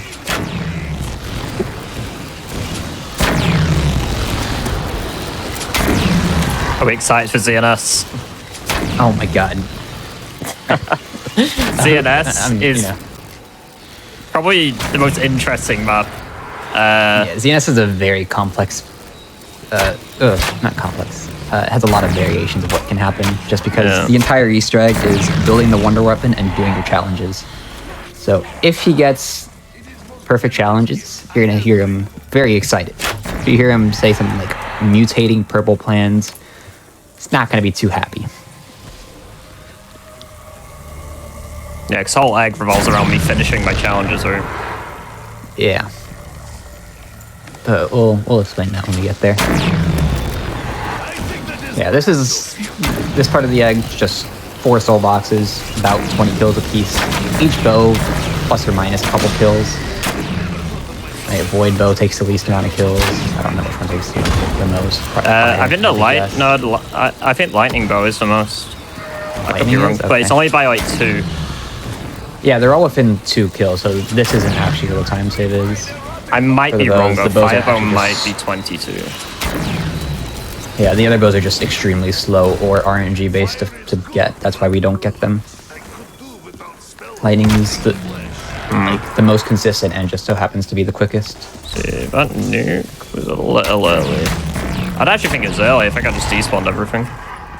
Yeah, I know that a couple years back, people tried running with the other bows to see if they could get a faster time, like with the Void Bow. Because the Void Bow, if you get perfect RNG, can be very fast, but you need symbols to spawn in. And the other bad part about ZNS, you need the... If anyone's ever done the Easter egg, you need the bullet from the plant. And the bullet doesn't like to show up. So I'm going to try my best to do everything I can to get it. Because usually in a world record pace speedrun, you would just shoot the plants with a KC4 once. But I'm going to make sure I shoot them as much as I can to make sure I get the bullet. Yeah, Shooting the plants more gives you higher chance, right? Yeah. More likely to upgrade, not so much for more likely to get a bullet. Because if the plants upgrade, there's math that goes on behind the scenes, and it increases based off how many times you didn't get bullet. I think this is a terrible D time, especially because I forgot to call Dempsey in. What time are you at? 24. I'm going to be 24:30 going in. That's not bad. Yeah. 30, 31. I mean, so he's on Nikolai right now. Ideally, he gets Richthofen, which is the German character for this, for a quote skip at the end, but it's not a massive deal. Only a few seconds. Now you're going to see the XM53 in action right now. Yeah, the XM puts in work. I remember back in the day playing this, I used to like run around in circles. This boss fight was so hectic before I learned you could literally just stand still and shoot a lightning bow shot and you're completely safe. Yeah, just make sure you're not standing in one of those fire pillars that spawns in. Now, the Keeper has a few different attacks. If he ever sends dogs at me, that's slow. So we don't want any dogs.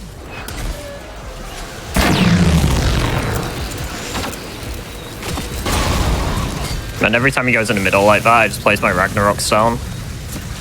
He'll turn and face me, thinking he's all big and hard, and then I just shoot him with my rocket launcher, and he gets hurt. Show him how it's done.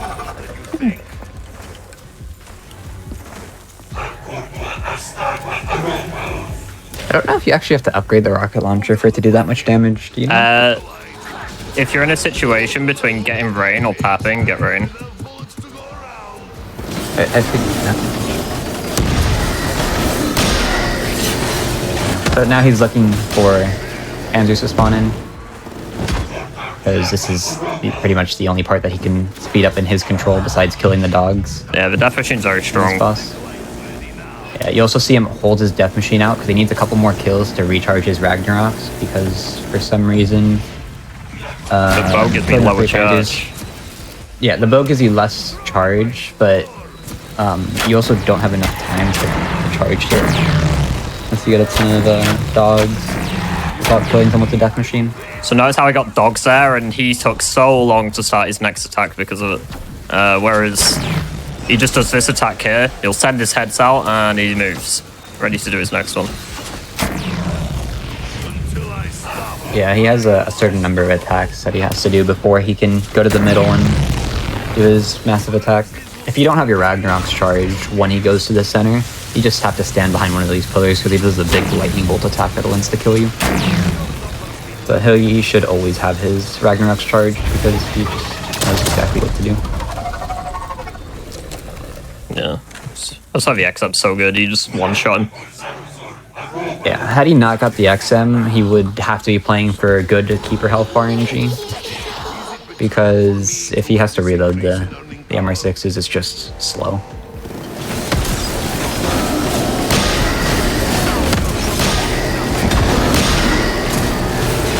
That's crazy. Yeah. Really response. Yeah, this boss fight's honestly really cool the first time you do it. Yeah, this is the first boss fight we ever did, right? Yeah, I mean, there's the Shadows boss fight, but like, it's not really count, does it? Yeah, you're out of there in less than 15 seconds. Like this one's 5-6 minutes long.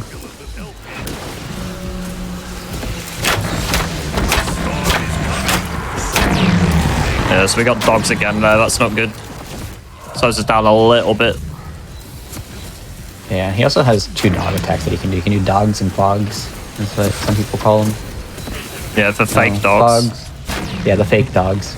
Yeah, so we call These them fogs. these are for real short. ones right here. Yeah, real dogs, bad vibes. Fogs, whatever. No one cares. We can pet the dog. Resident sleeper. Not really. It's not like Can you pet the dog in Cold War? If you turn it, yeah. The play count.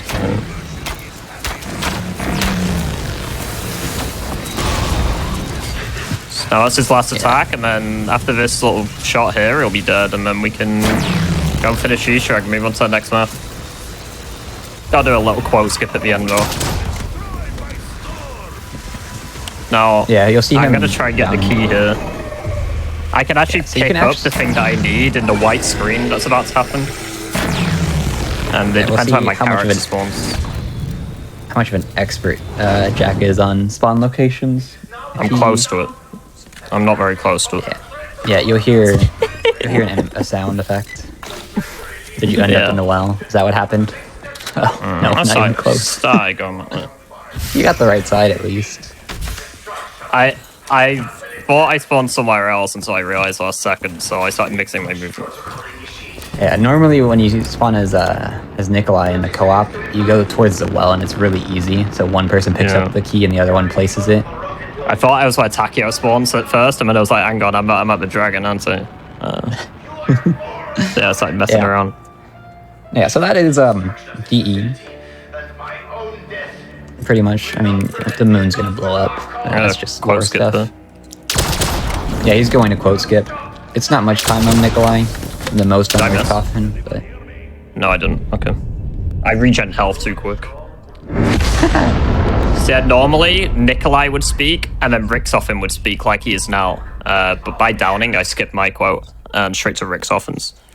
If you're playing as Rixoffin, you can just skip his quote entirely, and it will go straight to the cutscene as soon as the moon blows up. But that's the Reisendrak. In 30 minutes, that was. 30 minutes? That's not bad. But 30:06 on my time. For the That was gumball pretty at the good. start? Yeah. Yeah. What'd you get? Nukes ABH perks? Gross. Yeah. It's not bad.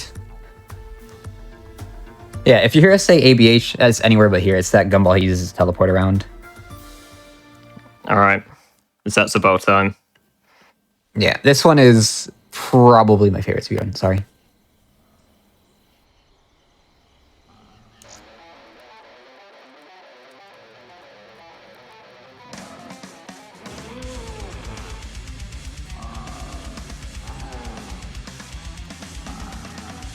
All right, everyone.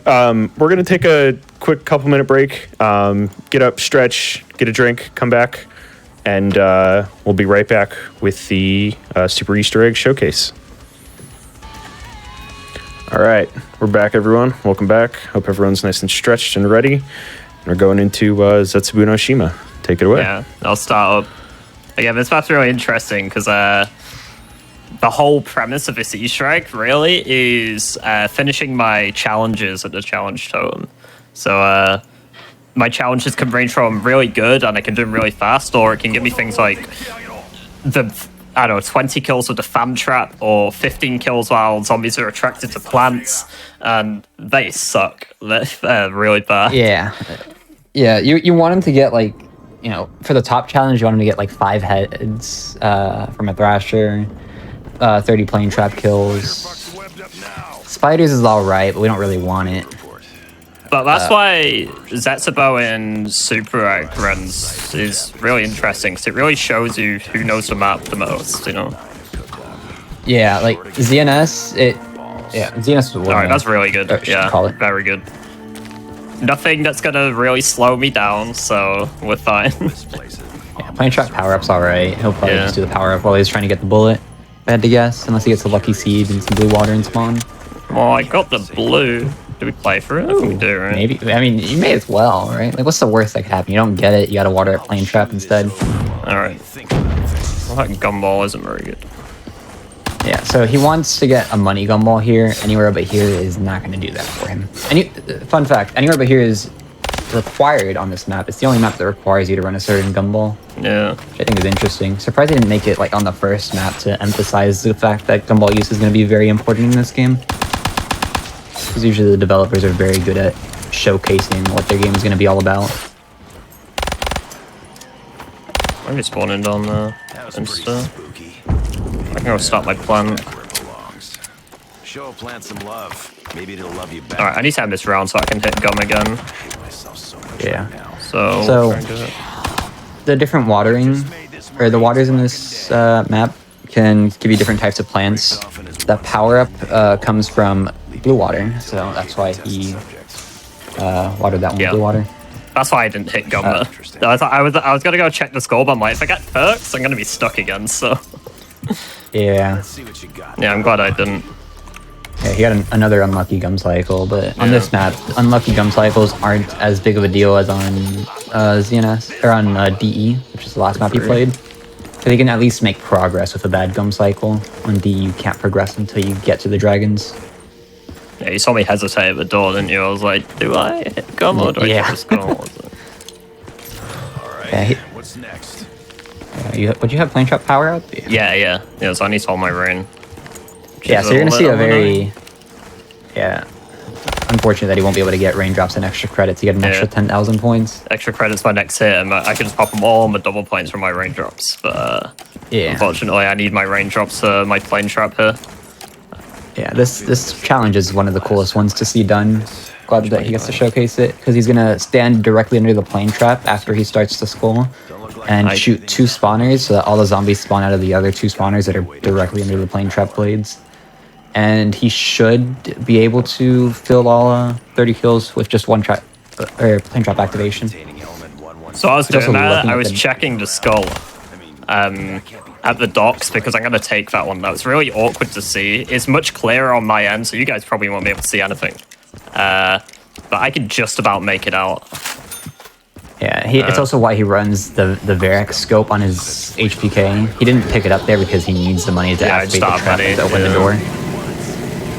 But I wouldn't have bothered about the trap, it's just getting into the door. Yeah, sorry. Yeah, so he's trying to shoot the 2 spawns here, and so now everything is going to be spawning out of the 2 spawners that are under the blades of the plane trap. I would turn around and show you, but I can't really stop, otherwise it won't work.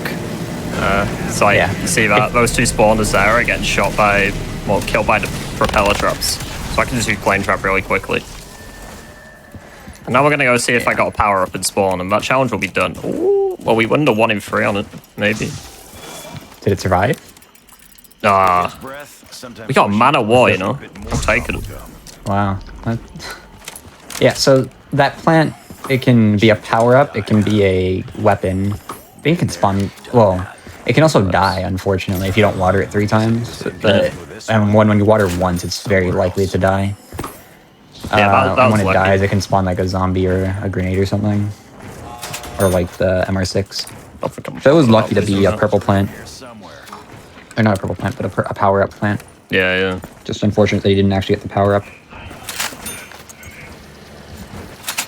Let's go poke around. See what Division 9's been up to. Basically, just rushing the skull here. Screw tactics. It's time to go off. There is a. I would like to get anywhere but here back, but I don't think that's gonna happen. I'm gonna hit once, but because I'm kind of broke, I'm just gonna do the power if I don't get it. Just don't think I win the 1 in 5 yen, right?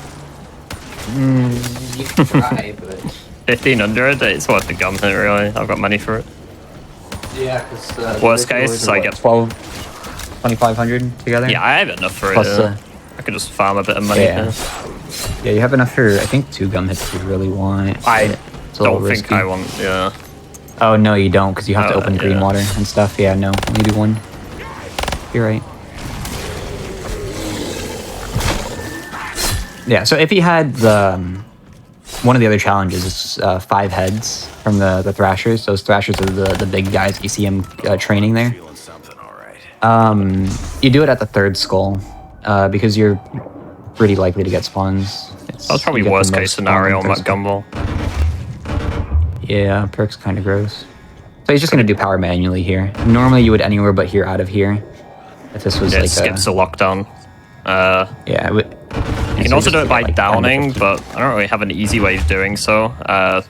If I didn't have my Perkaholic already and I had Quick Revive, I could just hold a grenade and down myself when I start this lockdown, and it will skip it as well. I mean, I can just get my perks later and be alright, but that's not last. He also can't have Widow's Wine to be able to do that, though. He'd have to down to a zombie situation. The shield's required for this egg as well, so we're gonna have to get all the parts of that. Which is a part over here, which we'll get now. I think you're missing a few bits. Yeah, this map is one of the most expensive maps. They actually had to, when the map released, they had to hotfix it to reduce the price of the doors. The map was too expensive. Yeah, it's kind of ridiculous, wasn't it? We're like 250 points more a piece. Yeah. Better get some. For 1 or 2 doors isn't a big deal, but this map has like 12 doors. Good luck getting those points early on. And you start throwing nades at these web things. You have 5 webs? I do. I'm 1 out of 5 right now. Okay. I'm just gonna finish them. I'll get my power up to finish my challenges. Yeah, so 5 webs is... I mean, the bottom challenge doesn't really matter. Ideally, he gets one, like, shoot 5 spores, because he can control that very easily. And what I mean by a control is the lightning, which is what he's gonna get later on, is on a timer. After you finish your last challenge.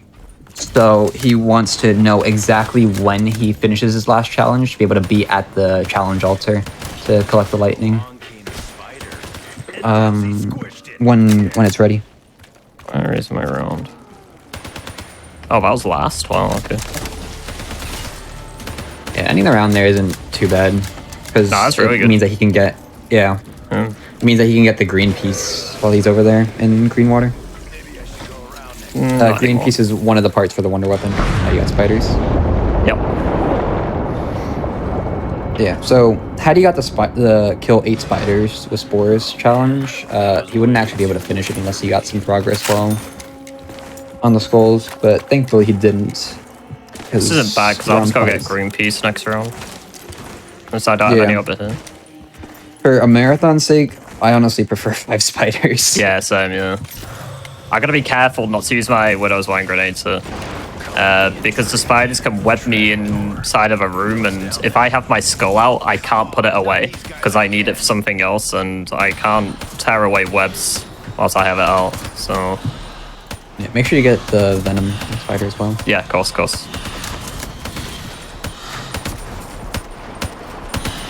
Oh, these guys spawn in a pattern, but it's kind of an odd one.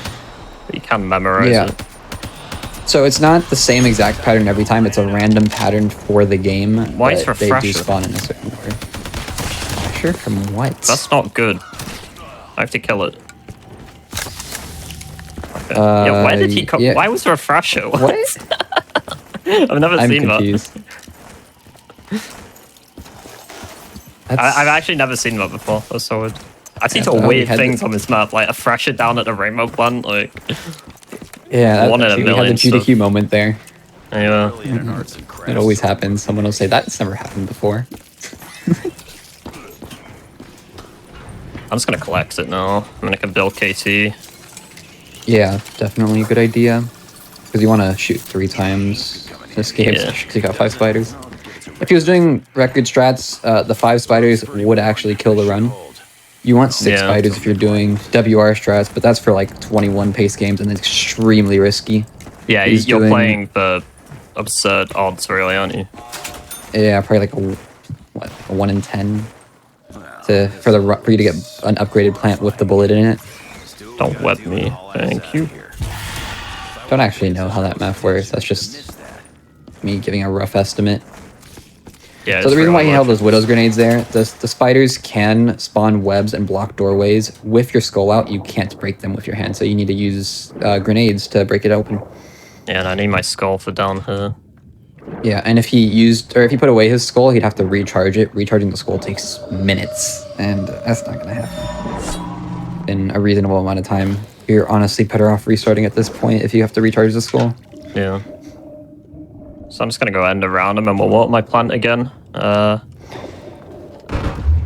go and so you notice he's gonna water twice the rainbow plant, and he's gonna water twice the blue plants, and he's gonna water his rainbow and pick up his rainbow plant. And then he's gonna do the same for the blue plants. It's just you alternate between the two locations. That's how the strat works for this. The watering strat. That's how it's always been. Get the web bomb over there at green as well. Should be nice. Yeah. Yeah, and then you're just waiting for the... I think I'm gonna hit gum once. Yeah, because you need to get back to anywhere but here. I can hit twice, actually. I think I should hit twice, try and get ABH, grab green, grab KT. Be careful, because you don't have money for sewer if you hit twice. You're right.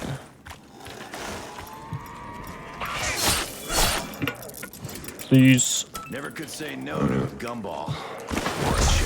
We'll just run. It's fine. Yeah. Oh, raindrops. Yeah, a bit smelly. Yeah, so you wanted credit there. Credit or ABH, or anywhere but here. Just so that he'd have money, or he'd be able to TP around.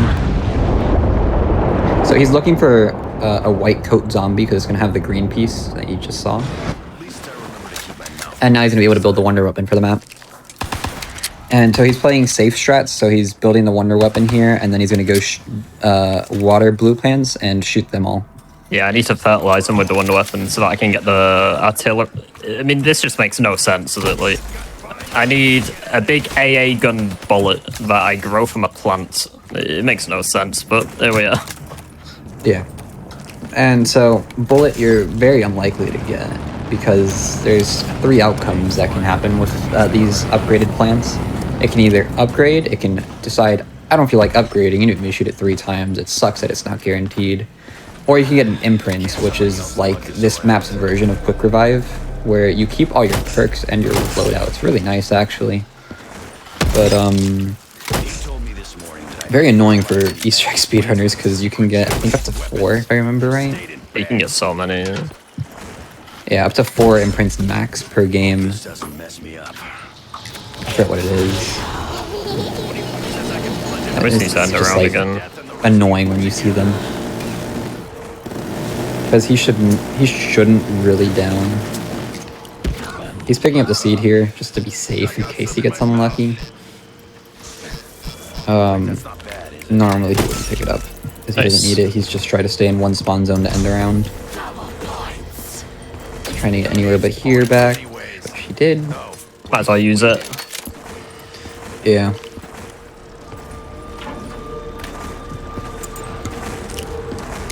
I wonder how good the Man of War is. I kind of need rain. Yeah. Oh, yeah. Cause you can try getting your dingo when you're waiting for lightning, I guess. That was my credit. Honestly, probably wouldn't have been a bad idea to do Spider Boss when you had the raindrops. I'll try and get yeah, you're right. Yeah. Oh, yeah, this map's interesting. There's no like set route, especially for something like this. Like, it's very. I can't think of the word. Yeah. Yeah, that's why like one of the cool parts about knowing the speedrun, we always talk about our ZNS game the most after a super. It was like, oh, I could have done this or whatever. It differs so much. Yeah.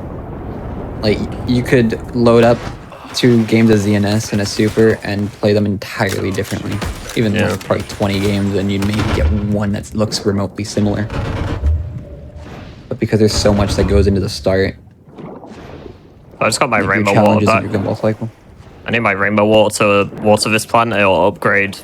It's a part that I need to upgrade my wonder weapon. Yeah, he needs to water an underwater plant. That makes sense. And it needs rainbow water. So the map. Now I've watered that. That's going to be ready next round, so I can go pick it up next round. So I'm just going to end the round here, and then it'll be ready to pick up. Yeah. And this spawn zone is really nice because all the zombies should just be sat in the water here. Yeah, like that. And I can just swim up, kill them, swim back down, grab the plant, and I'll use my second anyway, but here. And notice I'll go to the exact same spot. There's like a part for the Easter egg that I need. I'm going to pick it up now. It's this cog right here. I actually need this. And until you pick it up, that ABH location will always be there, and you'll always go there no matter what. Yeah, it's one of, I believe it's 3 guaranteed anywhere but here's in this game. The first one being the Shadows boss, the second one being the Cog It's actually- location, and the third one being Into the Zenith boss.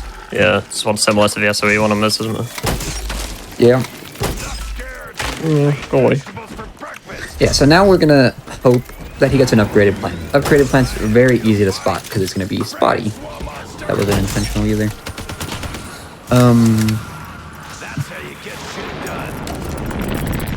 Yeah, he's also gonna hope for power up. So Okay. That Thrash just scared me. I didn't know he was there. okay, I see what you mean. Yeah, so Yeah, that's so why that would've- Thrashers are scary, because they can just pull up from nowhere and just red screen you. Yeah, you use shield as well, by the way. Yeah, I'll get it on my way out. Yeah. Yeah, I believe this is the only free perk location as well. So after this boss fight, you'll see it. He won't be able to pick it up because he already has the perk, but I believe it's the only free perk on the game.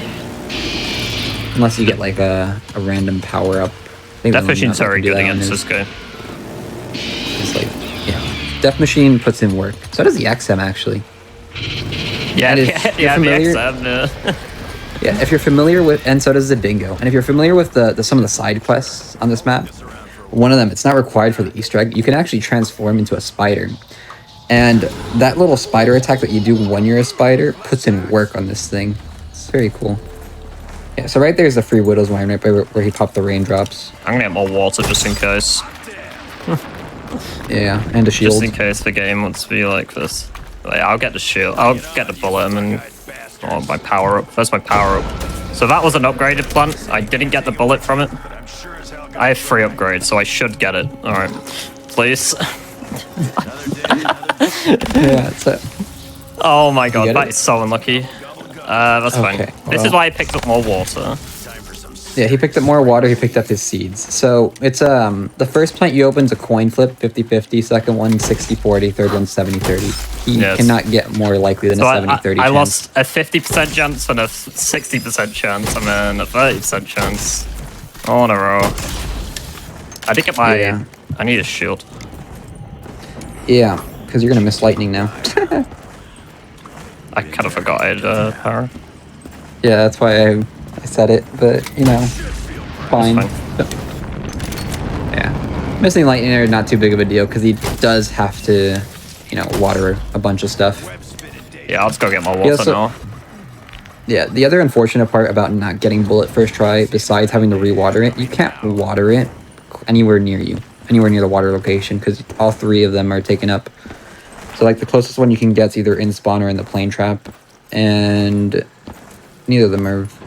I think one of them was filled, and then the other one's the plane trap. Maybe I And can. he wants them to be close together. Maybe if he gets late lightning, he might catch it. You'll see him staring at the sky because you can actually see the lightning bolt strike. Just slightly late. That's fine. Oh yeah, I think he would have made that. Do you think? Maybe because it even after the animation finishes, it still shocks for like a second. I can just go knock Like you this see it on and the spawn. ground. Yeah, just drop it. Yeah, if you don't get a plant, you have to wait around after you open it for it to be available for the spot to be available again. So now you'll see this location's empty. I'll just stick around so I can get the next line. Yeah, you can also tell when you've fertilized the plants at the KT4 by seeing a little glow sparkle above the ground.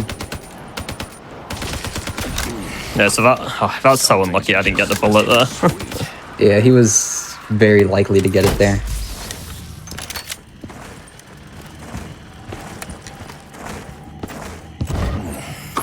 Maybe this ends. Flavor real quick, right? I'd enjoy cooking them more if they actually smelled like something good. Like, bacon. Oh, Dingo, that's pretty lucky. Yeah, So now you I'm didn't just pick up waiting water. I for probably should have. God to But he wants smite. lightning. I didn't want to miss it. I didn't see when it struck Yeah. last time. I should have wrote it down.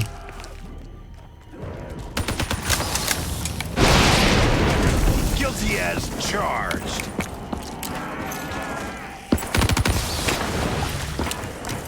Yeah, so once lightning strikes the first time, it's on a timer. Well, it's always on a timer. the first time's a minute to a minute and a half after he finishes challenges, and then every lightning after that, it waits for the animation to finish, the lightning strike animation, because it lasts for like 5 or 6 seconds, and then that timer starts again. That's why he was waiting there, because he didn't want to risk missing it and losing another minute plus time. It come here. Never could say no. That's to good. a gumball. I need to end around again more. Yeah. Oh, at least you can get the Masamune, I guess, if you really want, but there's no reason to. I need to get more lightning and more water. Yep. You trying to take me down? How's that working out for you? I love you so much, I brought you a bouquet of death. More Good lighting. Sounds good to me. Alright. Before we end this round, I need to water, so... Is that on a round late? It must be. Okay. Yeah, it is.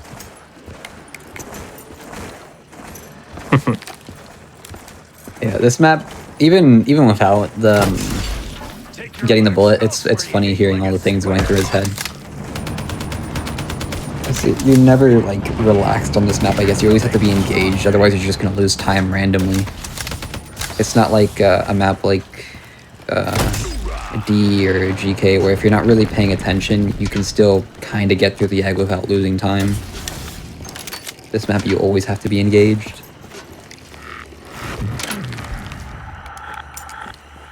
Where's my round? Yeah, you'll see him try to slide when he's shooting a spore with the KT4, so that he doesn't lose time, because the KT4 does have a little bit of knockback. And then he'll sprint for a little bit of time after he shoots the spore, because he's actually quicker. I'll point it out if I see him do it again. I forgot to point that out. Please. 4th time lucky. Yeah. Wow, there we go. Yeah, so the bullet's very obvious. If he gets it, you'll see it. Kind of hard to miss. Plane should be coming soon.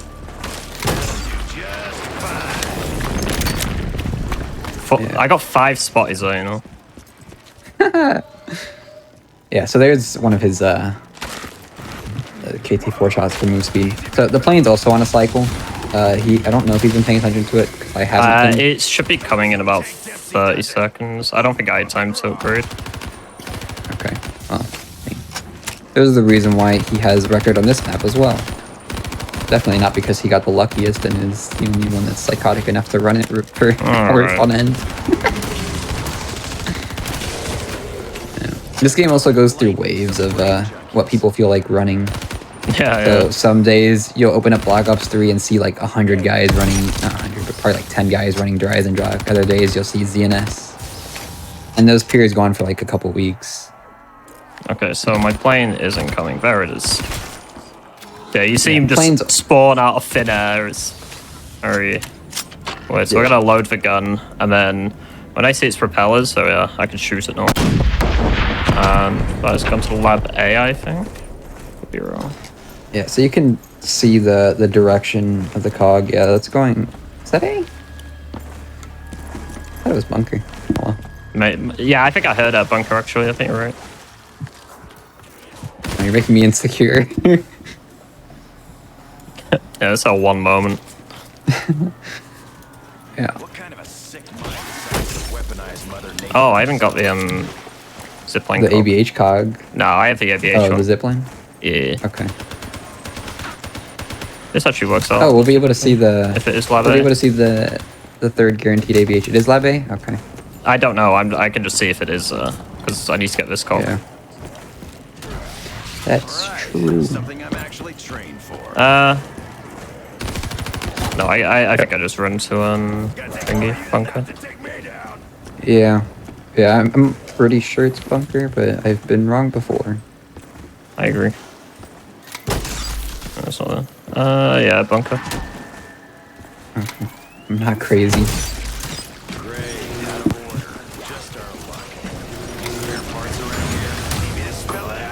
Yeah, so the majority of the boss, not the majority, I guess DE and ZNS, Oh, there's the guaranteed ABH, by the way. Sorry. So he waits for the elevator to go down to a certain point. Basically, when you can see no light from above, you just pop the anywhere but here. It'll send you straight down to the bottom tunnel. And a lot of casual players build the gas mask because if you're slow, that is gonna sound toxic. But if you're slow, you can die in that tunnel without a gas mask. No, I was taking damage because I was suffocating. Yeah, you can't actually breathe in there. So that's why he was trying to... Yeah, because I have Jug, I could just tank it and just run through. This boss fight can be a bit Monka-esque if... because these thrashers and spiders could just one-shot me. We could do like a one-shot combo and... Yeah, as I progress through it... across the room. Yeah, as I progress through it, there's going to be more and more. But it's pretty auto-scroller. There's not really much to it, I can't lie. Just run in a circle and you should be fine. Yeah.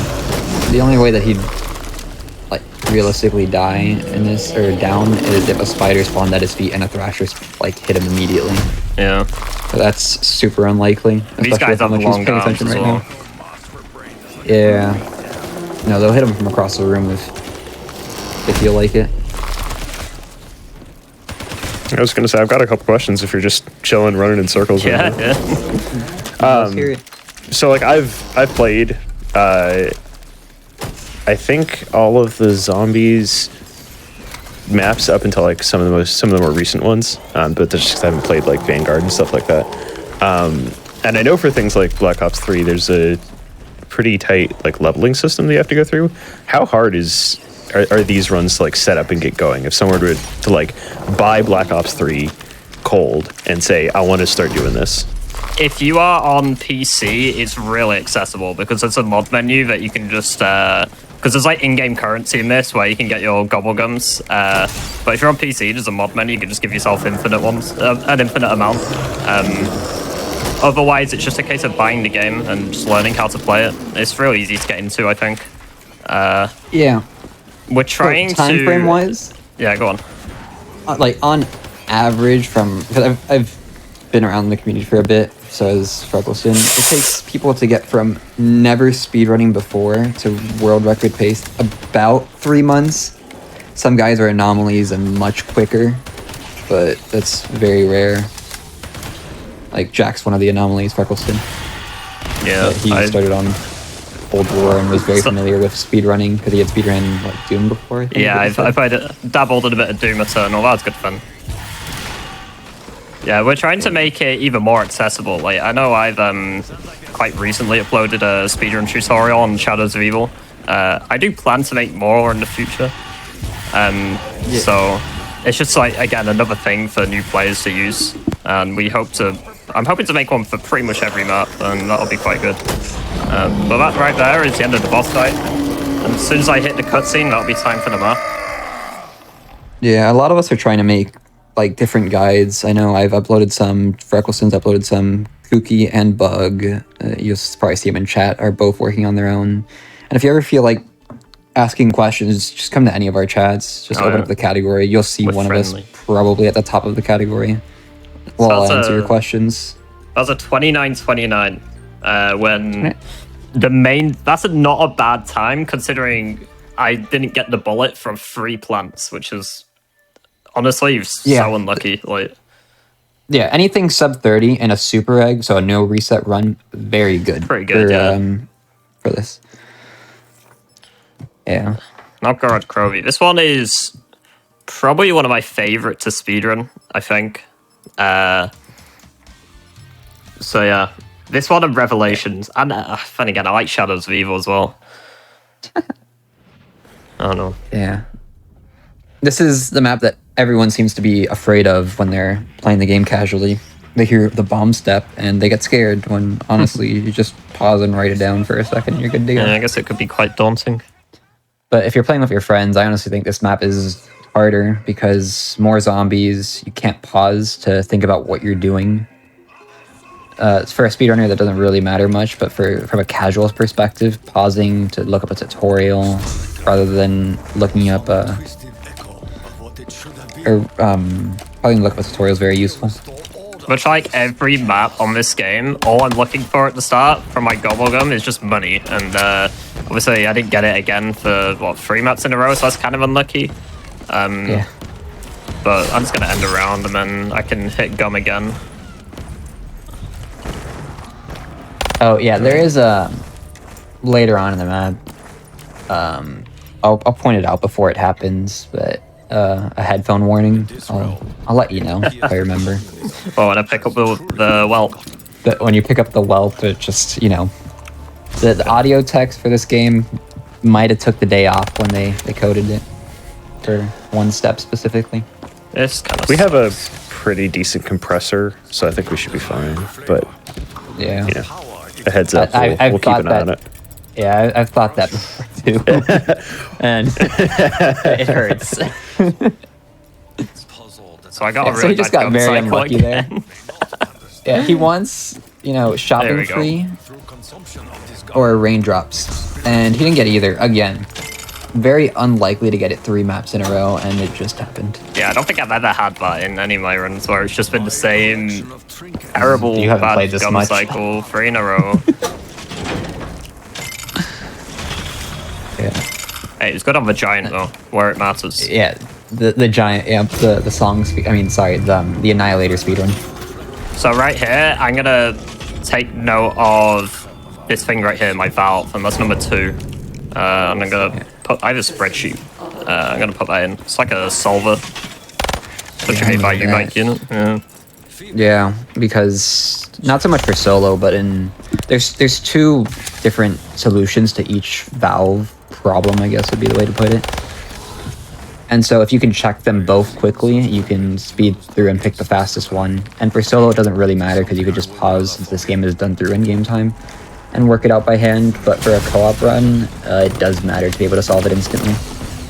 Because Actually quite good. the difference between a fast one and a slow one's probably about 30 seconds. We receive assistance from unseen forces once more.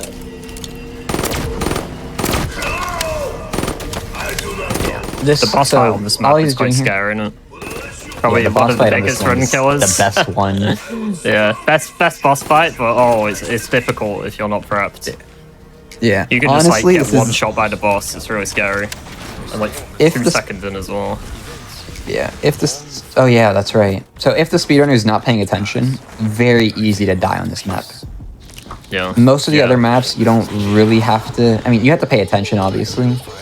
But this one specifically, if you even lose focus for half a second, you're just gonna down. There's so many ways to down on this map. Even going into the boss fight, if you don't have quick revive going into the boss, there's a death barrier because the devs didn't actually fix their game when they patched it a while ago. Unfortunately. Yeah, but we did release a patch usually for have. that, Yeah, they did. They nerfed the Vesper and they patched the eggs so you can actually get the completion, but they nerfed the Vesper. Rip my Vesper.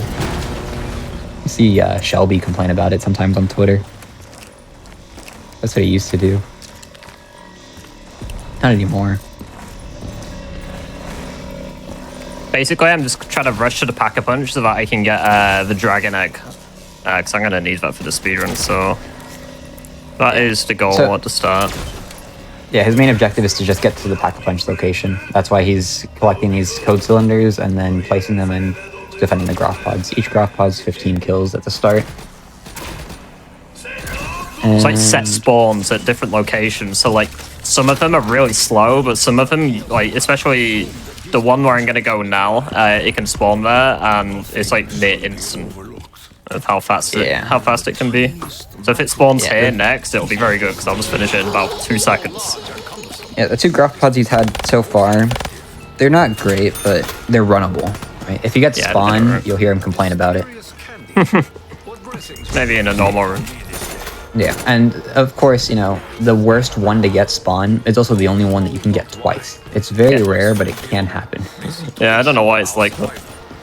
Yeah, because everything else you can only get once. I guess I'll keep the Like, give me Infirmary twice and I'll be excited. I guess I'll keep this. I'm looking for the wonder weapon out of the box here. Yeah, the Wonder Weapon makes this egg very easy. If you doesn't get it, it'll be a little sketchy. He'll need raindrops to go on the boss, essentially. Because otherwise his weapons won't do enough damage, and the L4 is not very accurate.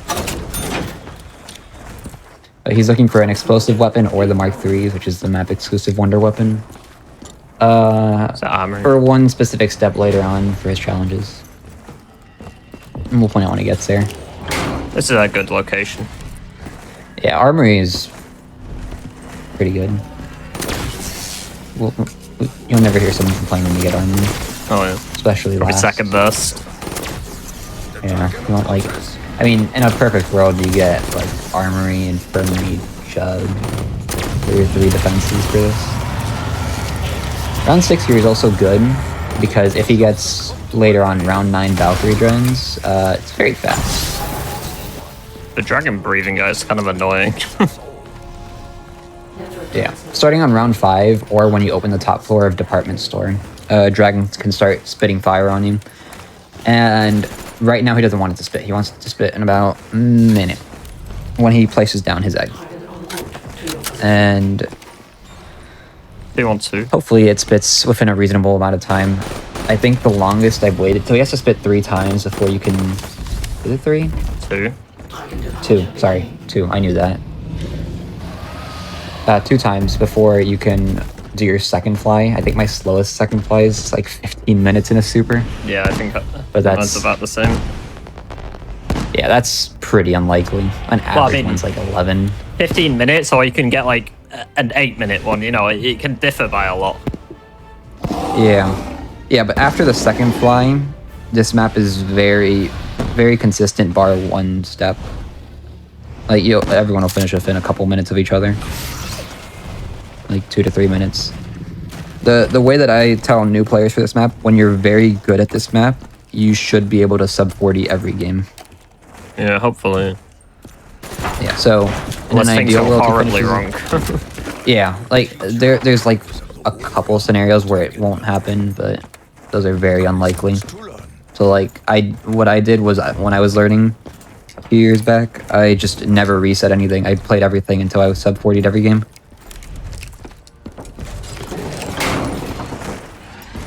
Yeah, that's a common mistake that a lot of new runners do. They just reset so much because they see the world record holders do it. And it's like, it's great that they're trying to imitate what we're doing, but we have practice, and they need to practice more. So I just saw the dragon turn there, so I know he's coming around to breathe fire on me right now. And I can get ready to turn around. Yeah, there's a few different animations that the dragon does. You can go forward, left, or turn right. He wants him to turn right for the place that he's standing in right now.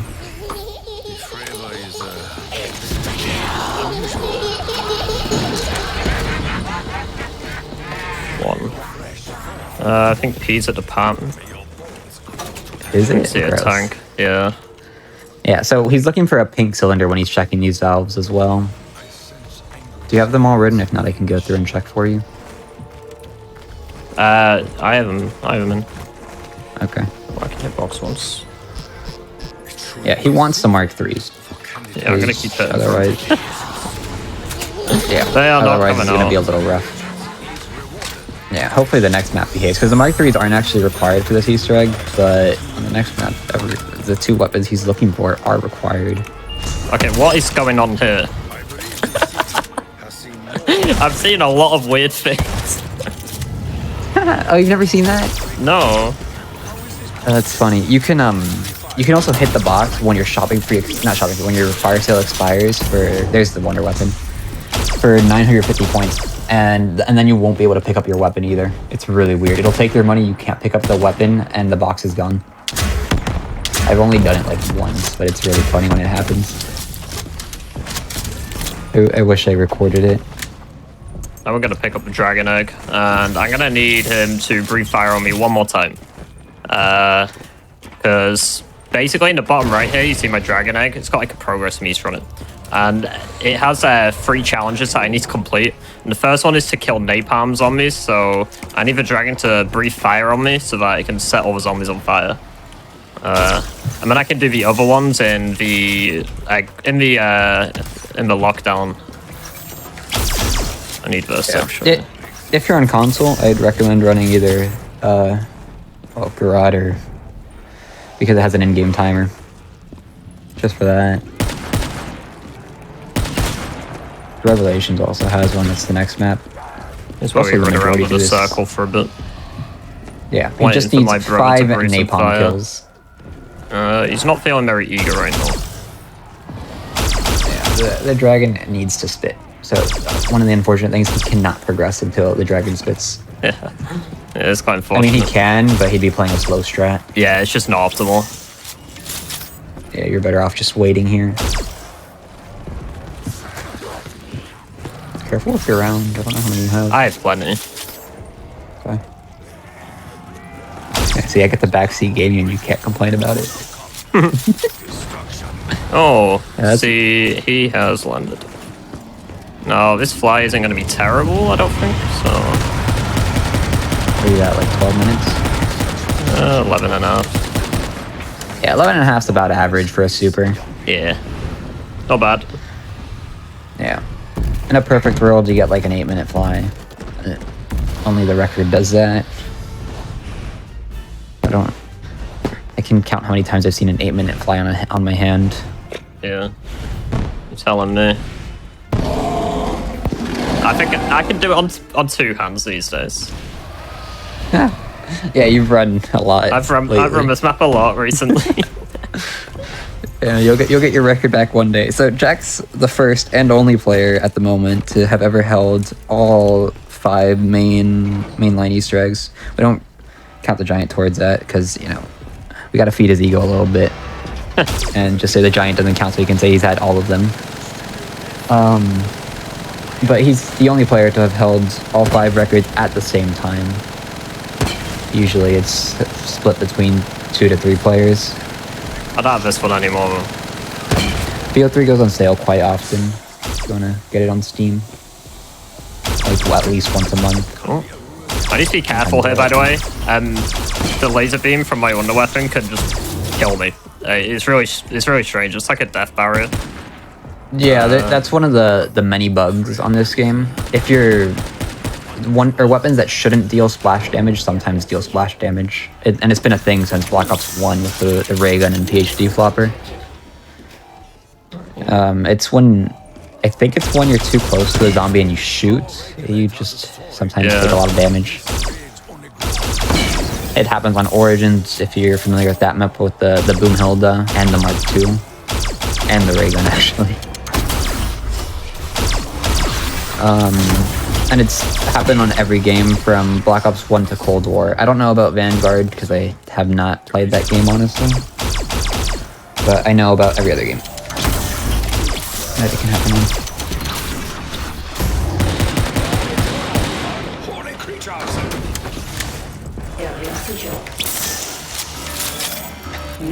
on. Run is live, chat is pre-recorded, that's funny. We'll try and get more nukes. Yeah.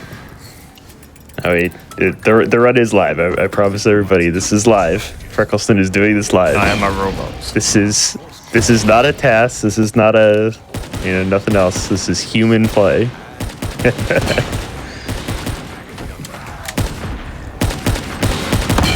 That guy was just sticking to me. One thing you need to be careful of: your electric cherry will not work on these zombies for some reason. Like, they just love throwing in weird bugs. Yeah, this map is like held together by like, loose string. Yeah, it's pretty bad. Yeah. Fun fact: you can also connection interrupt in an offline game on this map. It's like it doesn't make any sense, but it can happen. Wait, like it'll kick you out? It'll It's crash. like a glitch. So Yeah, it'll say. crash. So when you disconnect, it'll say connection interrupted and whatever. And it'll just freeze your game and then you'll crash. And the only way out of it is just to open Task Manager and force close the game. Yeah, you can't even alt F4. Yeah, it's really annoying. And so he's gonna have to avoid that later on. There is a we'll mention it. It only happens in like one spot, so I can avoid it. But Yeah, if you're playing for a record, you're gonna just pray you don't get it. I don't know where this Basically, Manguard is. I lost. I played a super once, and I decided I'm gonna play for not getting unlucky, and of course I got unlucky. We haven't seen it in a while.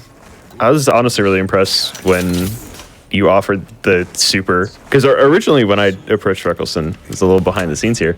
I was just like, yeah, just like 3 maps that you think would be cool to show off. And Freckles was like, hey, what if I just did the super Easter egg? Well, you gave me the time slot, didn't you? I was sure. Like, do it all. Yeah. No, the super is cool. I wish we could show off all the maps, but the other maps require either co-ops or a ton of RNG. Yeah. I mean, my time at the moment is pretty good for a super. Nothing has really gone horribly. The worst thing that's happened is really just not getting the bullet on ZNS, but it came through eventually. Yeah, you're gonna see him holding this Valkyrie drone here, because if he kills the Valkyrie drone, he'll delay all his zombie spawns. Yeah, I need to kill zombies to he's beat my egg there. Yeah, he's required to kill 1 drone, so he's gonna kill the 1 and then just not kill anymore. That little light's for a trophy to progress the egg as well, that you saw him shoot in the sewer. Yeah, the route's quite well made to just do everything in one. Yeah. Alright. Now it's for the weird valve step. Yeah, I need to look for a green light, and then I know what my solution is. I just gotta double check that it is here. Yeah. Hoping for 9 Valkyrie drones, but it won't be too big of a deal if he doesn't get them. He either wants 9 or 11. If he gets around 10 Valkyrie drones in this situation, it's gonna be a little bit of time loss. Yeah, and I was gonna ask, but these Easter egg runs are like always finishable, right? Yes. Yeah. Even if you have to go a bunch of extra rounds. Yep. Yes. Yeah, always completable. Armory. There's actually one situation where it's not, but he will not have that happen. It requires him to mess up more than anything. Yeah. If he on Revelations, I'll point it out when he gets there. That for the key throw step, if you're familiar with it, if he doesn't melee through a door, the key can actually glitch out, and he can just not be able to pick it up. Oh, gross. Yep, and then you're soft locked. Well, not really soft locked because you can technically die, but it's the closest thing to a soft lock. This game is very broken. Oh, he can also soft lock on when he won't do it, but I'll point it out later in the last lockdown of this egg. I'll point it out when we get there. Really good. And that one's actually a soft lock because it forces you out of bounds and you can't get out of it. So I have a little spreadsheet on my side here, and I basically just like plug in numbers, and it'll solve that stuff for me. Basically, otherwise, God, I don't even know how you do it. Otherwise, you understand it, right? You yeah. Yeah, so people just use a website that a YouTuber made a while ago when the game was popular, but we found some behind the scenes stuff and made a fancy solver. Yeah, again, I just need to end a round here. A lot of round management in this game. Put in my password, and then we can fly. Yeah, you see him throw out his Widow's grenades because Widow's grenades, if they pop, can mess up this password here. He's hoping his screen doesn't show a funny blue border, because that means he has Valkyrie drones, and he's gonna be upset. Yeah, Valkyries aren't good though, because I can't. The next step of the Easter egg is a series of challenges that I have to complete, and I can't start it on the Valkyrie round, so I have to end this round again, which should be kind of annoying. So we'll explain the challenges as he's going through them. I need to get another trophy here as well as my egg. That's my anyone. I'm gonna take that. Yeah, if you want to speedrun this map, you can go to any of our chats and just ask for the valve solver and someone will link you a video tutorial on how to use it. You've anticipated the question I was going to ask at the end, is how do you get into speedrunning these? Oh, yeah. Just go to one of our chats. We'll lead you in the right direction. But, like, a very common question in all of our chats is, which map do I start speedrunning? And our answer is always to just pick your favorite map and start there. Because if you're not gonna speedrunning a video game, right? It's a video game first. You need to have fun, and if you're not having fun, you shouldn't be speedrunning it. You need to find something else. Not bad. I kind of paused my timer for a bit, so I don't know where I'm at. It's probably like a 20-minute challenge start. 21. Just press tab in game timer. 20, yeah. Oh, I missed the headphone warning. Oh, my bad. I forgot. I was did. focused. Sorry. Ooh.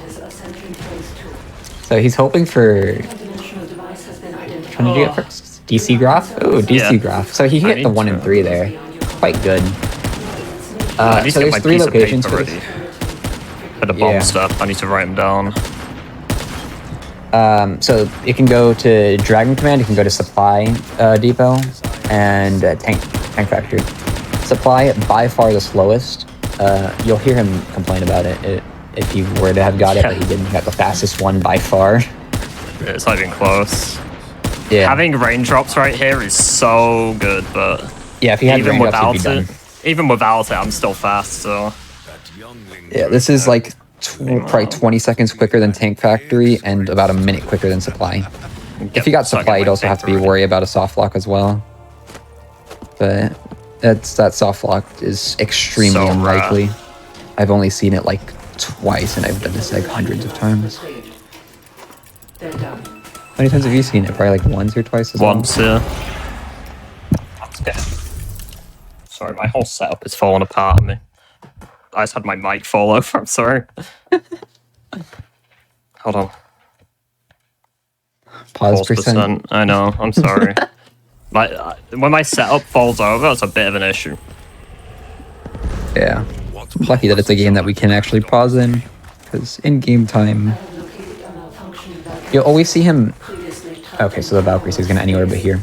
You always see him hit the challenge start button to that green little light and then run out, and he's going to listen in his headset. That's why he was worried about his setup, because there's you can tell through audio cues which challenge you're getting. So this Valkyrie one's an auto scroller. It's about 2 minutes. It's why the Mark IIIs are useful, or one of the reasons, because he can just shoot the slow of the Mark III, so the left-hand shot, and the zombies won't really attack him much. You can also soft lock on this part. So when the Valkyrie's spawning in, if you shoot it in the sky, it just won't spawn in, and you can't do it again. Tell him every single soft lock. Yeah. Yeah, he mentioned soft lock, so I may as well point it out. I need to get my wings. This map's filled with them. I don't think. No, it's just this map in Revelations that have soft locks, right? I guess Origins does too. With We the did on Shadows actually in the 4P. Do you remember? Oh yeah. So we got recently. We were doing a 4P run, and we were on, I think, record pace, or very close to it. No, it was really good. Yeah, it was a very good run, and our cutscene just decided I don't feel like starting, and I had never seen it. Jack had never seen it. I think someone claimed to have seen it. I don't know. He's always just talking out of where the sun don't shine.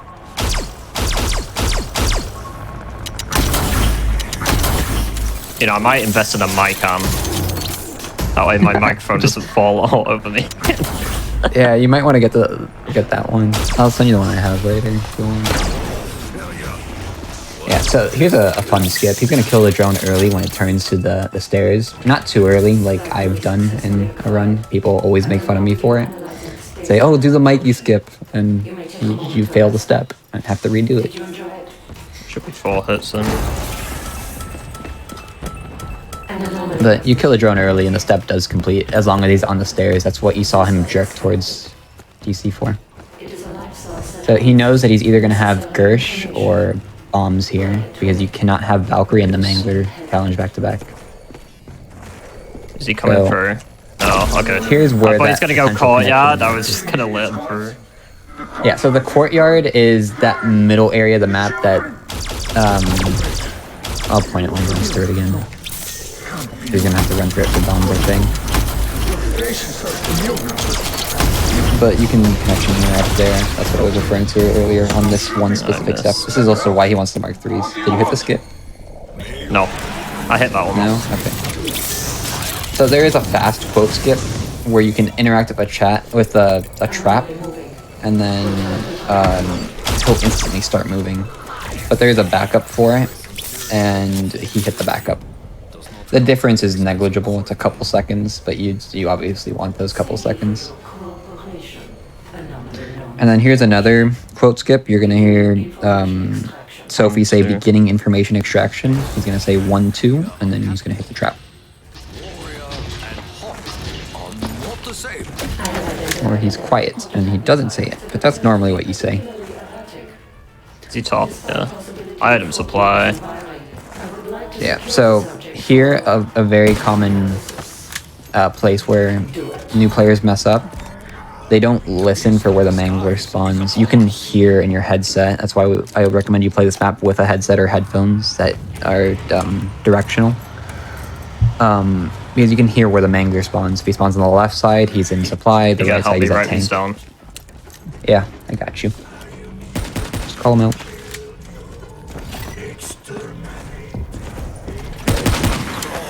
Alright, so now I'm on the last challenge, and it's gonna be bombs. I'm gonna have how much time to defuse them all? You have plenty of time on solo, don't you?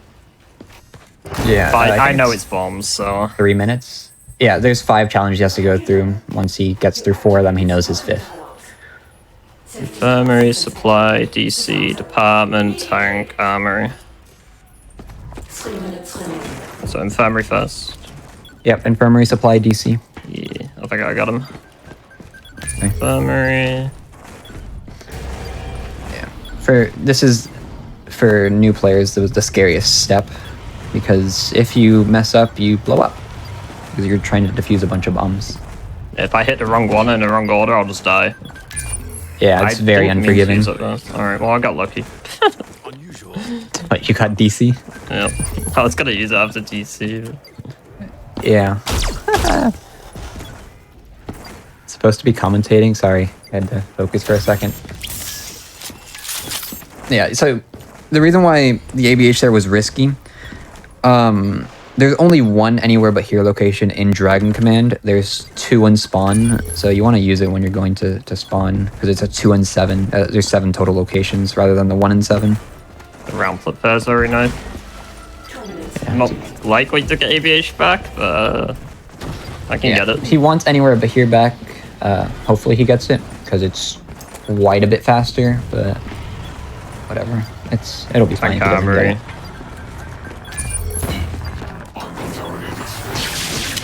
Yeah, this step can be a little difficult if you're not too familiar with your way around the map and where the bomb locations are exactly. That's one of the things that I practiced a lot, was just getting around the map towards the bombs. I would load up with a gumball and just open the map and run through and try and find them when I was learning. Those bombs are pretty decent. Yeah. Alright, now if you thought the DNS auto-scroller was fun, I've got another one right here. Yeah, he gets to show off how much of an epic gamer he is. 3-minute auto-scroller. I don't know why this is in the game. Absolutely no way to speed it up. There is a way in co-op. Yeah. Yeah, see that little download bar at the bottom of your screen? It's gonna fill up. 8-minute Oh, we can show them the soft lock.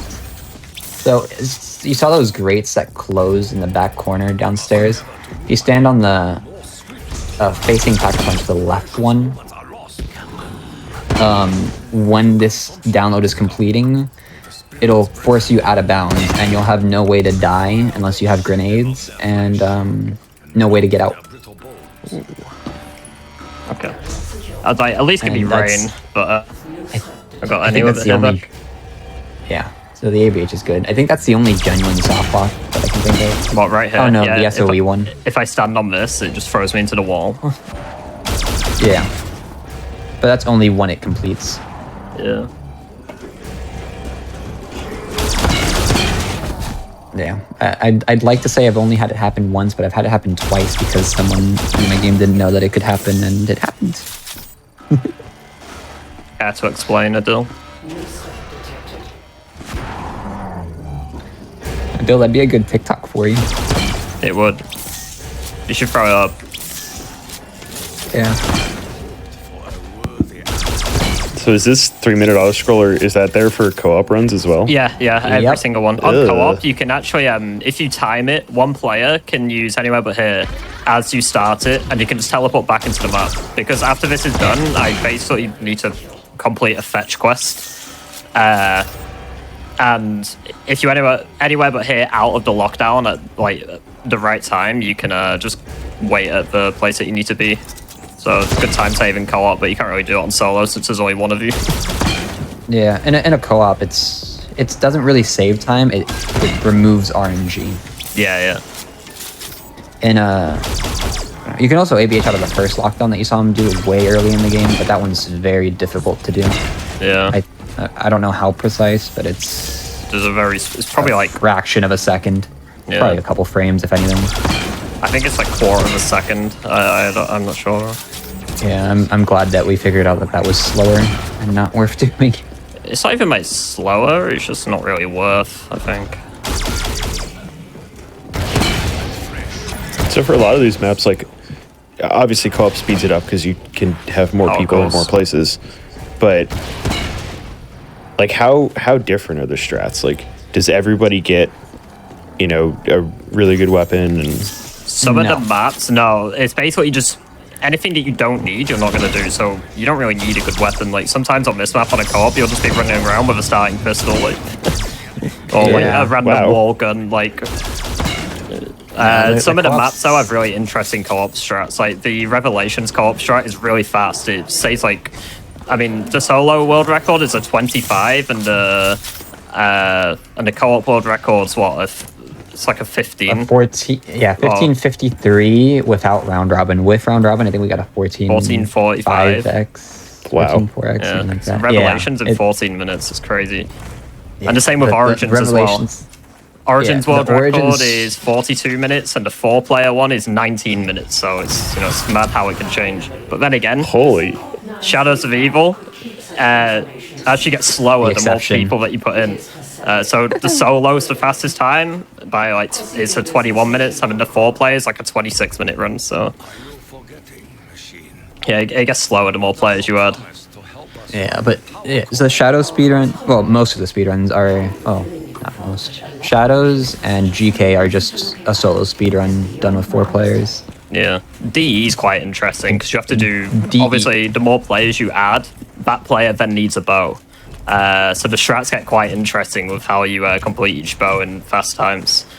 Yeah, DE and Rev and Origins all have interesting co-op strats. ZNS co-op is just, if you know how to do your challenge, you'll be good. But the ZNS co-op is very interesting because it's all adapting on the fly on who has the most challenge progress done.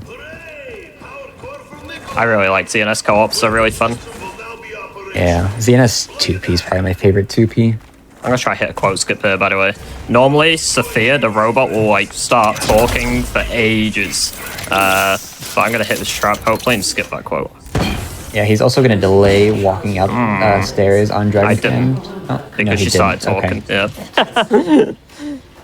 So, you want to stay as far away from Sophie as possible, because she just starts waffling if you're close to her. Yeah, she just started talking for no reason, and it makes it so I can't hit the quote skip. Yeah, so it's this kind of unlucky, about like 45 but you can seconds. prevent it. If I was focusing like really hard, then I probably would have remembered, but Yeah, so it's a 45-second time save, more or less. Yeah, because usually, like, she's talking so much right now, and she'll fly off. But if I skip that, this will just open up. I go straight into the boss fight. Yeah, this map has, if you learn, that's one of the most important things about this map, learning the quote skips, it saves about 2 minutes between all of them throughout the entire map. Well, I hit the other two, didn't I? And then I missed. Yeah. It's probably the most important one. Yeah. It's also the newest one that we found. Because the other ones we knew were doable, we just didn't know how to do. Yeah. But this one we found accidentally. There are a ton of quote skips on this map, but the only ones that we've found ways to force are the 3 that he attempted. If I The other don't ones quick you need revive here, Nikolai will just instantly kill me. It's like a death barrier because he's not meant to target me right now. But for some reason he just does for like half a second, and if I don't have quick revive for some reason, it just insta kills me. It's really weird, but so make sure you have quick revive if you come into the boss fight. Yeah, it's the only map that requires you to have a perk to complete, I think. I think so. That I can think of at least. Yeah, most people think you need Jug to complete an Easter egg. No, just quick revive on that. Everything else is no perks. Doing this run with classic gobblegums is quite difficult because you have to do the run essentially with no perks the entire time, and we were talking about how easy it is to die on this map on megas, but take away all your perks and yeah, that's really tough. Yeah, it's sketchy. Yeah, in a solo run of this, you do everything up to through most of your challenges with no Jug. You just have double tap, and then you buy quick revive and Jug as you're running back the Dragon Command. He's getting a bit itchy, isn't he? He's just flying around everywhere. Usually Yeah. he Oh, breathes Dragon fire Fire's on good, me, Dragon but Fire's he's good. just flying around like a weirdo. Yeah, so here, this is just another auto-scroller. He's just waiting for the dragon to get to the location, and then he's going to shoot it after Nikolai shoots it. The Nikolai knows fight is when where it to gets hit. hard. Yeah, this part's not very... Not too difficult. He can die if he gets, like, hit by a few manglers, but it's extremely unlikely that he will, especially with how much he's paying attention.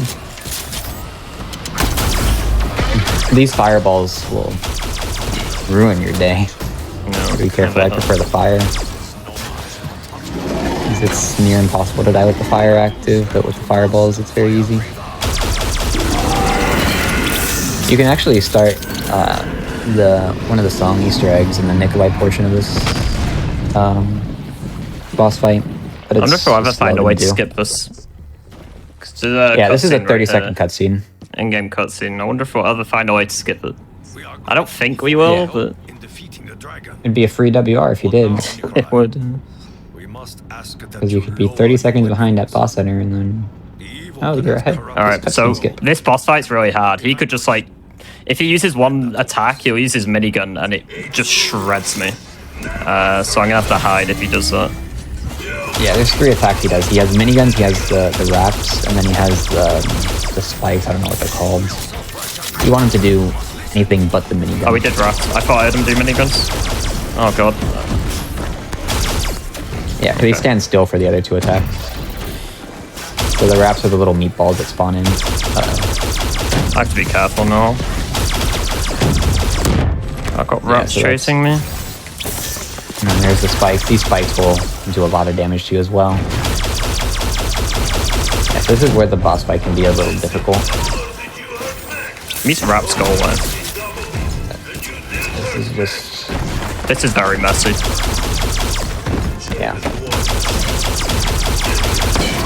Might be the nerves. I thought I heard him do miniguns, so I started hiding. That was where it was scary. Yeah, that was so messy. Yeah, so that boss can be done in about 10 seconds. Yeah. Done perfectly. And in that situation, it could have been done in 10 seconds, but he was being a little safe. If he was going for a record, he would have just tanked it. Yeah, that was monk ass. Putting in work on the broken was- top left core. Yeah, exactly. Yeah, I was just trying to get that last one. You have to. There's like certain things that you have to shoot. It's just trying to get that last one so I can shoot. It opens around his stomach. And that'll kill him. But yeah, going to the last map now. What time? That was like a 38. Yeah, very good GK time for a super. Yeah, not bad. All right one.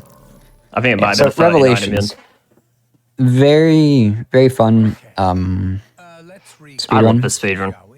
But Very I need the annoying box. speedrun. Yeah, he needs the box to behave. Right, there's 2 things out of the box he needs. He needs the Apothecon Servant, so it's a giant squid gun. You'll hear him call it the squid. And he needs little Arnie's. Otherwise, he can't do anything about it. So hopefully he gets them. We're gonna pray for them, I guess. I don't know. It's right, we'll just get good RNG. Yeah, well, just to hit the box. It just takes 2.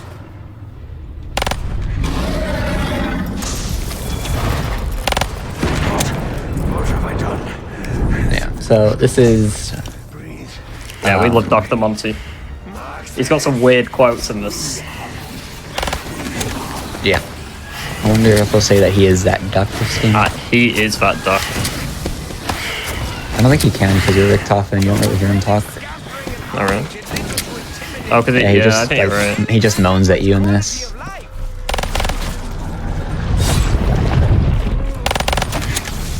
Yeah, for Garad, right, if you want to do a high round strat, you do the Easter egg, and then if you do the Easter egg in under 90 minutes, you get to have unlimited perkaholics throughout the game. Did you shoot the rocks? Yep. Okay. First thing I Sorry, the did. tombstones? Yeah, that's the first step of the Easter egg. But on GK, you want to reset for Richtofen because there's about a minute and a half of quotes that you just skip if you're doing a high round, if you're on Richtofen. On GK? Yeah. When you're setting up for high round, you reset for Richtofen. It's best. Well, because after the egg, just up there, it doesn't. After the egg, it just waffles forever. Oh, here it comes. And timer doesn't stop. There we go. Yeah, because Did I check he's hoping. the other rock, the first one? I don't think I did. I don't think so, but we're just gonna. I'm gonna go hope you can check. get it. No, I'm gonna go check. I don't want to have to go back. Okay. Yeah, so he got an amazing gun cycle, honestly, unless it's Bigrocl. If he gets Bigrocl rock, so yeah, that's what he's looking for as well. He's looking for a little triangle rock, that the keeper has to protect. Okay, it's not that. That's fine. Yeah, this Easter egg doesn't really make a lot of sense. It took the longest by far to figure out how to solve. I think they made it difficult for the sake of difficulty, didn't they? They made it obscure. It's not really difficult, honestly. Yeah, difficult to solve. Yeah, like there's just half this egg is just a bunch of rocks that you're shooting. Actually. Oh, yeah. I was gonna say that was actually a question I had. Is like, how do people figure these Easter eggs out? Like when a new map is released. Don't ask. So a lot of the Easter eggs, are solved by the map gives you hints. This map didn't give a hint. So you were just good, stuck. normal. But like, yeah, so like a map like Origins, right? If I don't know if you ever played it. I think you mentioned you did actually earlier.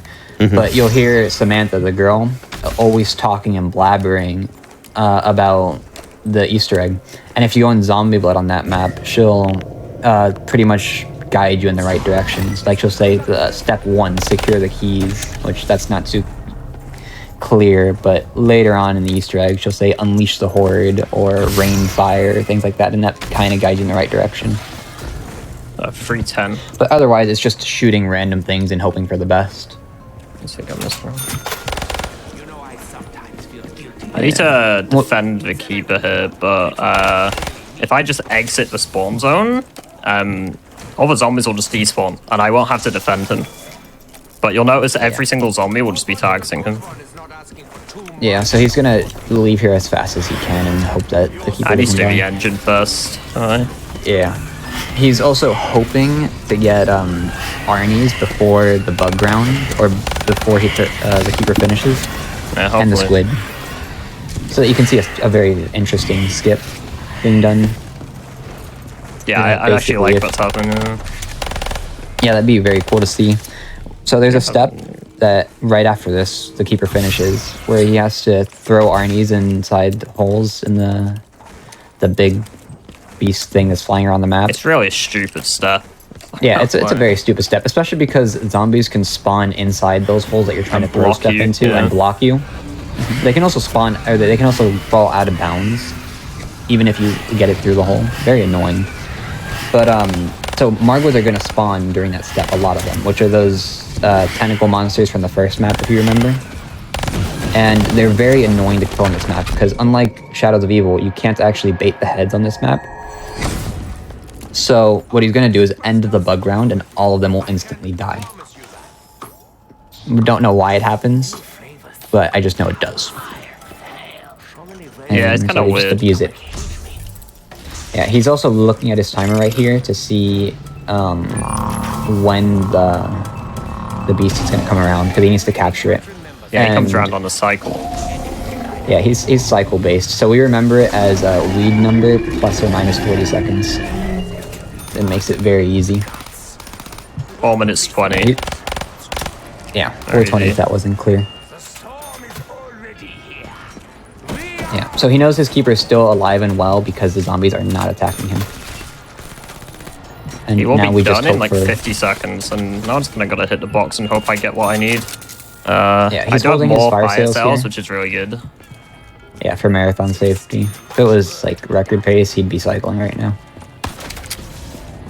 But for safety reasons... Oh, there's one. Which one? The squid or The the wrong orange? one. The wrong one? Oh. So there's the squid. Now I need the jazz. So he's shooting a bunch of these little blue rocks in the sky. He won't really aim. I mean, he aims at them, but you won't really see him hesitate. He is shooting them because he needs to shoot them to be able to upgrade this weapon. In order to progress your egg, you have to upgrade it. Oh, you got the 5 bugs that you want. You got Arnie's. If I get Arnie's, I'm at genuinely WR pace. Oh, I should have picked it up. Yeah, you should have. Oh well.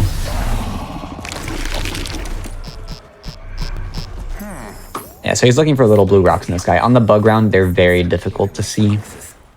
But he knows exactly where to shoot. The reason why you need to pick up that weapon there, you can't actually spawn fire sales while there's one active or while there's a weapon despawning in the box from a fire sale. So that's why it was a mistake for him not to pick up the weapon, but it's not a big deal, as he still had to go pick up his reel. Yes, I'm really hoping I get him here, so then I can show off the cool trick.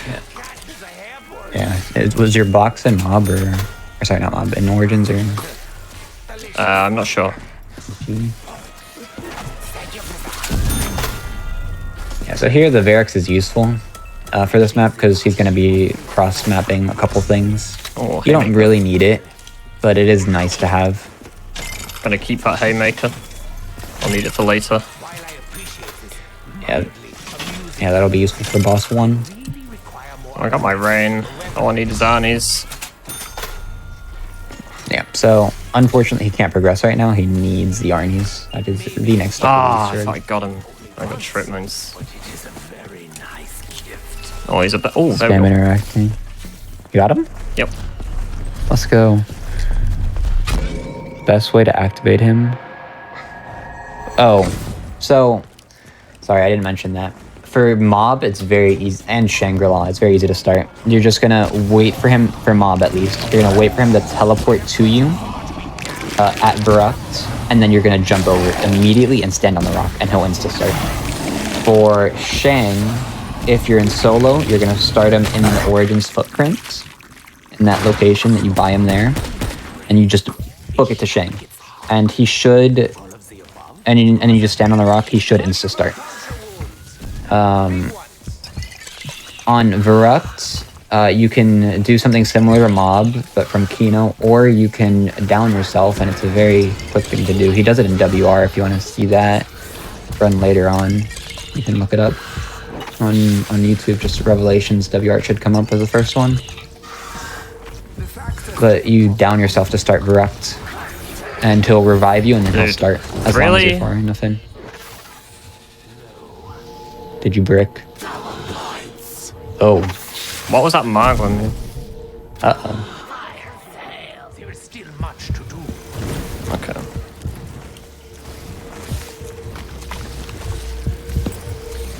I have to leave. That's so annoying. I have to redo the step.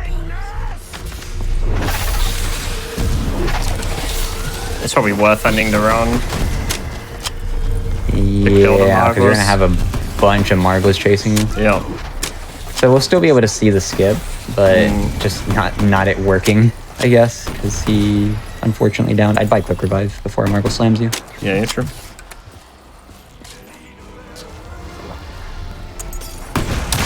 Okay.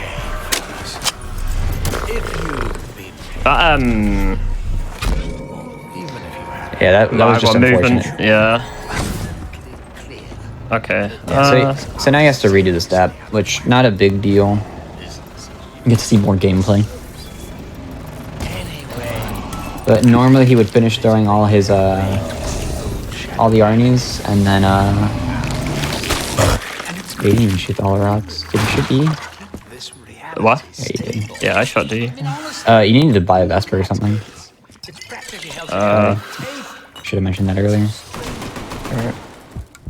I have to leave to get a max anyway, probably. So this is where the step can be annoying, because a zombie can just spawn and grief.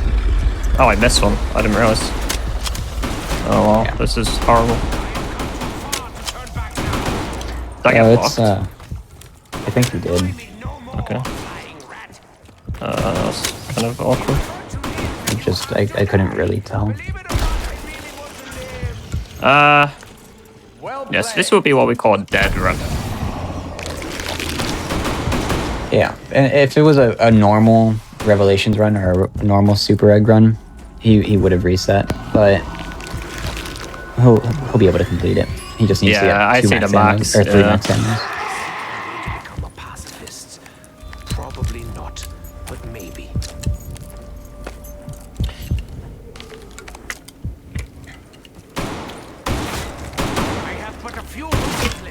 That is not the drop I needed. I could leave and just go get my rain. Yeah. So this Probably Easter egg's very linear. Yeah, probably. Because either way, you have to get 3 max ammos. But this Easter egg's very linear in that he has to do certain things before he progresses. It's not like ZNS or DE where he can do other things while waiting for something to go on. Dang, that's really unfortunate. Yeah, it's weird that I have to do the step again, because you saw me spawn in like 6 out of 9 of my Margwas. But I have to respawn those. It's really strange. Yeah, the step requires someone to be not downed while in there, so him downing failed it, basically. Yeah, very much. Yeah, there was no way for him to salvage that at that point. Are there any questions? Because at this point I don't have anything else to explain before the next step.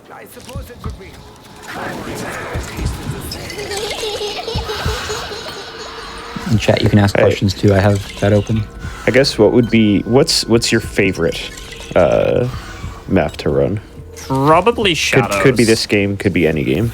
Oh, I'm a big Voyage of Despair fan. For some reason, don't ask me why, but I just am.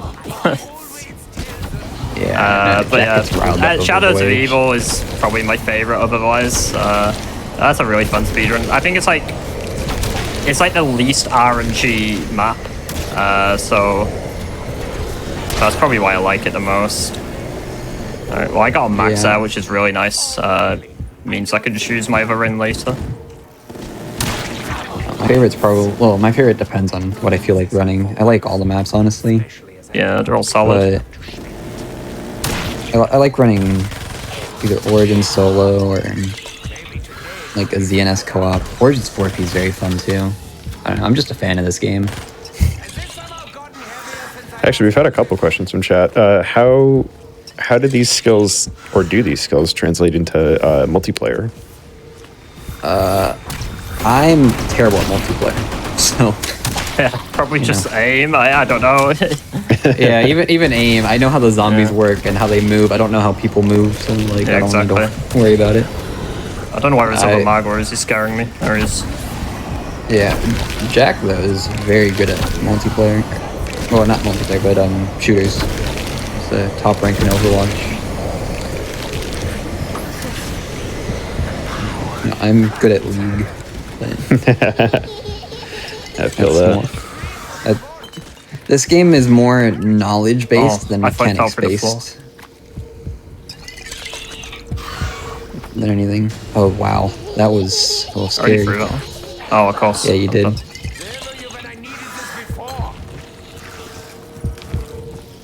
Okay, you have a max.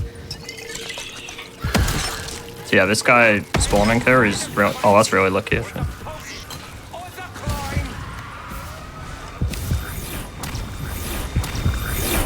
So the nuke there is actually really good for him. The nukes on every map other than Rottenburg, for the most of the Easter egg, nukes delay spawns. So the nukes there allowed him to essentially get a free Arnie throw in without a zombie, without the risk of a zombie blocking him.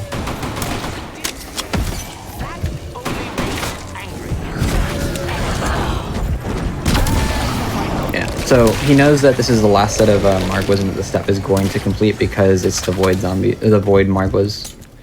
They're always the last set. All right, that wasn't very good, but we moved. Game time now. So now's the fun part. Now he's gonna cross map some stuff. Please pick up the reel. I did. Okay, I didn't hear it. Oh, I also don't have audio on, I guess.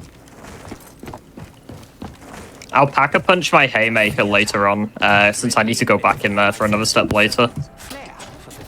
But for now, I'll just place a reel there, and then we'll go shoot our bones. Yeah, so this part in a co-op run is super fun, because you're done at this step in under a minute in a co-op. Yeah, ever since from picking up that reel first and placing it, it's what? It's like 50 seconds to start in this next step, yeah. Yeah, if you do it insanely well, you could do it in like 45 seconds, 45, 46. But anything 50 seconds or below is good. Yeah, so he's shooting these little rocks to make a bone appear, and then he's going to shoot the bone at the squid. Your weapons, both the squid and the weapon that you're shooting with, have to be upgraded. Otherwise, it won't work. Yeah, we call this thing the squid, by the way, not the apothecary servant. It's just easier, you know. It is the squid. Yeah, so like in a co-op run, you'd run from Bigrocl to spawn, then shoot this bone right here, Origins, from Noct, along with the other 3 bones that we call insides. We'll see them when he gets there. He has a haymaker here, so he doesn't have to worry about buying a KRM. But if he didn't have a haymaker, right there is where you'd buy a KRM, or anything to kill in the first boss. Because you want a shotgun or a thunder gun for the first boss.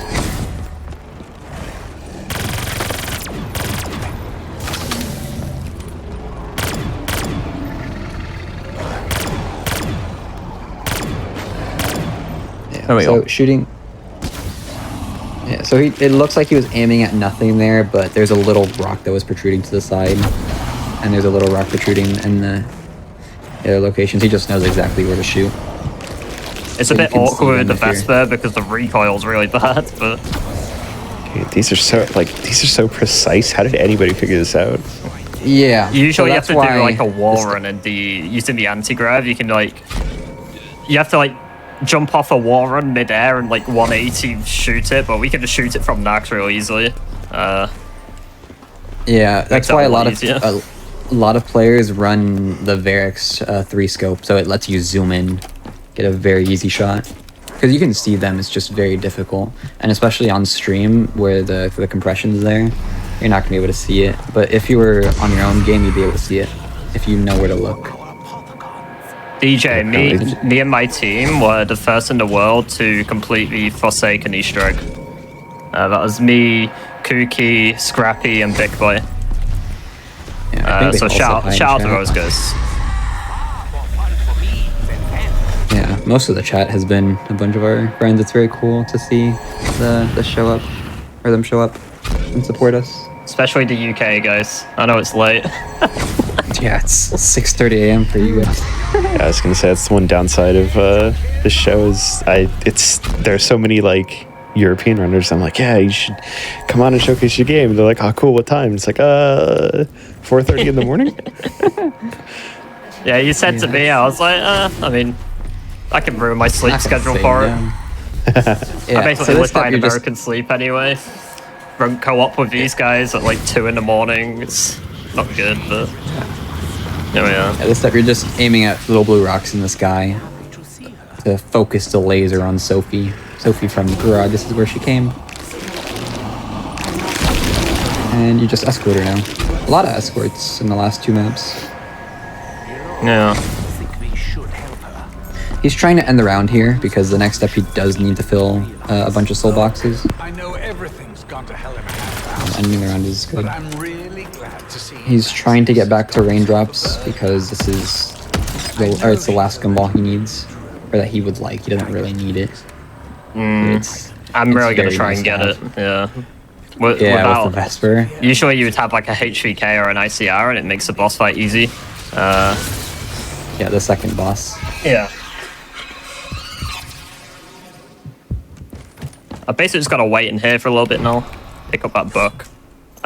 Little thing you can do, just a wisp in spawn, and you can place it here, and it'll give you 3 pack-a-punch weapons. But obviously, I'm using mega gumballs. I don't really need to do that. I have plenty of money.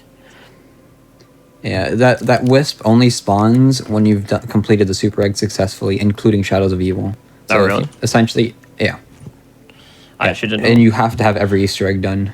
If you skip any of them, it won't work. It's not like the RK5. Oh, wait, so you have to get it done in like one session? No, not Oh, a okay. session. Just over time. No, that'd be crazy. It'd be, I was about to say, wow. Each Easter egg takes 2 hours a piece for a casual player, and it'd be 10 hours of gameplay. That's not going to happen.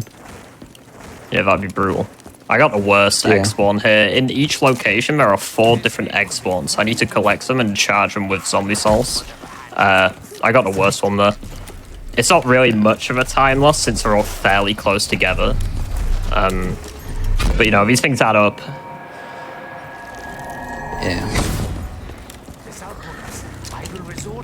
But the reason why we know that Wisp takes every Easter egg done is because a friend of mine had every Easter egg but Shadows done, actually. And we thought because he had the RK5 it would spawn in, but he went to run solo and it wasn't there. So only the host needs to have all the Easter eggs done, but you kind of want it. So is that like if you do this, you just have to complete them once, and then at any point when you do this map, it'll show up? Yeah, it's a reward, basically. Okay. That's pretty cool. Yeah, but like as a speedrunner, you want everything to help you, basically. Right. So you not so much for megas, but for no-gums and classics, you pick up the Wisp, and you just have to make it to the teleporter room, that room that he was just in to pick up the book, without taking damage. So you pick it up right before you teleport. It's very easy. Especially with how loaded out you get. Oh yeah, I should probably be a little quiet here. Yeah. The stuff he needs to listen to where everything is. That's the way. Yeah, I've only just worked that out now. I can actually hear that egg there from underneath. I'm gonna have to go around, because otherwise going back down through all the zombies is gonna get me killed. We'll pick up Al's hat for the style points. There we go. He needs the drip. Yeah, this hat, you know. Have to get it. Some people say it does stuff, but it doesn't really do anything, but don't tell them that. Style points? Yeah, it gives you drip. Right. Always need the drip. I see. Oh, does it show up in your player picture? That's really cool. Yeah, and it shows up on your model as well. There's a way to show that. Yeah. Yeah, everyone in my game can see me being stylish. Yeah. It's fun. I have to wait for it to like glow before I can start killing. Slow it down a little bit, but I'm gonna want to thin out the round, but not fully end it right here. Since I'm gonna end it in the spawn room, which is where I'm going next. Ending the round is fast, but very risky. Yeah, it's not very safe. You can just come into spawn and there'll just be 100 zombies waiting for you. It's Yeah, I've that is died. perfect RNG right there. I think everyone's died in spawn because they end the round trying to be fast. Yeah, right there, that egg and symbol spawn is perfect. Because when I go to each area, I'm looking for the symbol, which you hear by the beeping, and also another egg. I'm getting them not only first location for both, but next to each other. It's just, I can't ask for a better. Yeah, and the spawn one can lose a lot of time because there's 2 egg locations in spawn, and then there's actually 2 more on the other island. And if you go to the other island, it's just another 20-second time loss for no reason other than you got unlucky. Because all the symbols are in spawn, but the eggs aren't. Yeah. Yeah, this is another soul box. It's just a sphere around it. Well, sphere-ish. I don't know the actual shape. Pretty sure it's what it is. It's like the Shadows one from earlier. Yeah, this map has a lot of callbacks to the old other Easter eggs. And all the other maps that you can see. It's like a... I'm not... Did I hear it? I actually don't know. I don't know. Oh, I did. Wow, listening okay. with audio. When I ran up to that wall, I was meant to hear like the beeping for the symbol, but I guess I missed it. Yeah, it's very faint and very easy to miss. Especially with me not shutting up. I mean, that's your job, is it not? Yeah. It's quite fortunate I was able to slip through there, honestly. I was worried I was going to have to end Yeah. around. Yeah, we're lucky that he's playing solo and not a co-op, because if he was off host right there, he's dead.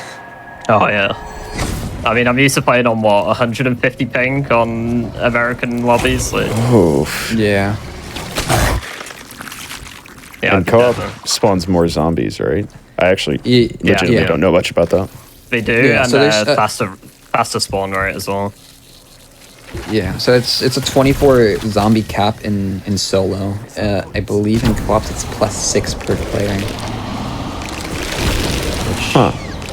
But so it's not that big of a deal because it's divided across people. I've spent way too long in here. I forget what it is exactly. I got a Oh, panzer. wow. Wait, you got a panzer? That mini boss, right? That spawns based off how long you've been inside the... You're gonna get another one too, actually, coming around.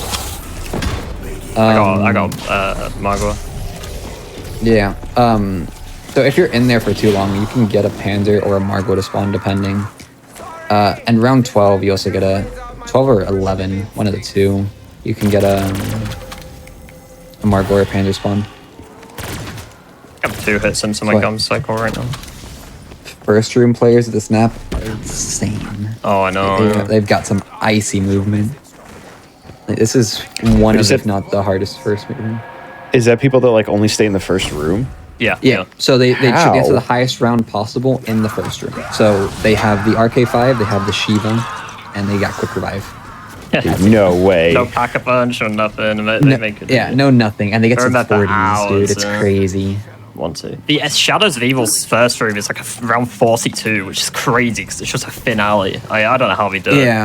Yeah. So Shadow of Evil, they have those pods around the map. You didn't really pop any because you didn't need anything from them, but you can get weapons and stuff out of them. On Shadows of Evil, you reset to get, I think it's the Locust out of it, and that's just what you use to kill, because that thing puts in work. The first rooms on this map, if you want to get very good at surviving, you play a first room. Jeez, 40 and I can't believe that. That's wild. Whoa. Yeah. Okay, I don't know. Okay. I fat finger death. Oh. So he's putting in a code there, and he accidentally put the wrong code in. Not a big My deal, just end around throw now. Arnie key and my interact key are next to each other. So I tried to throw in Arnie and accidentally clicks F. So yeah, that's just So the me. Revelations first room record with no guns is round 43. So you don't get anything to help you survive, which is insane. That didn't end the round. Well, okay.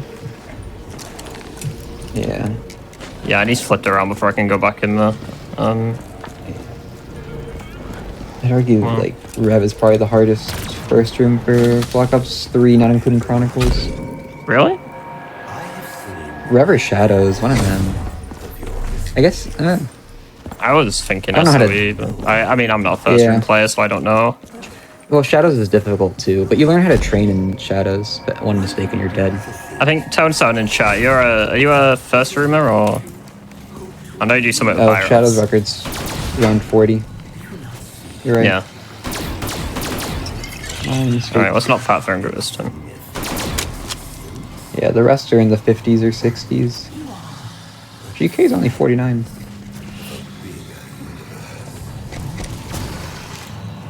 Two, three, four. 2, 3, 4, 1.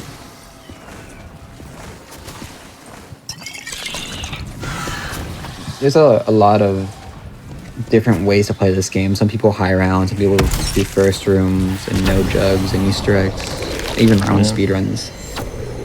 And you learn a lot just from playing with different people.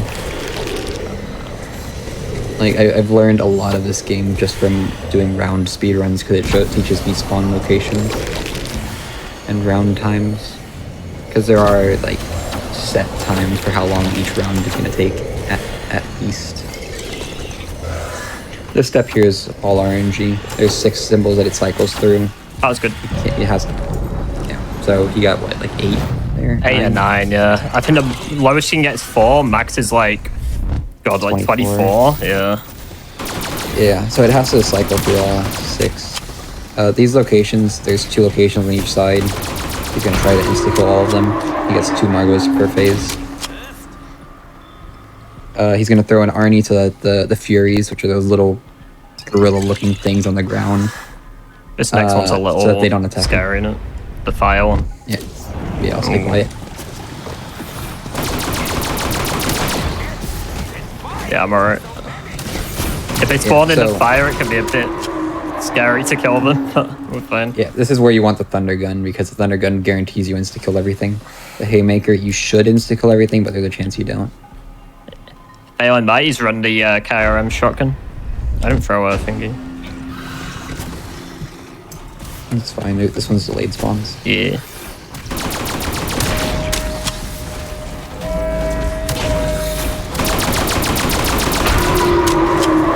So for the anti-grav one, you want to delay throwing the Arnie anyway, because they spawn in late. They spawn in late. And I'm also being a little quiet because he needs to hear where the Margos are spawning.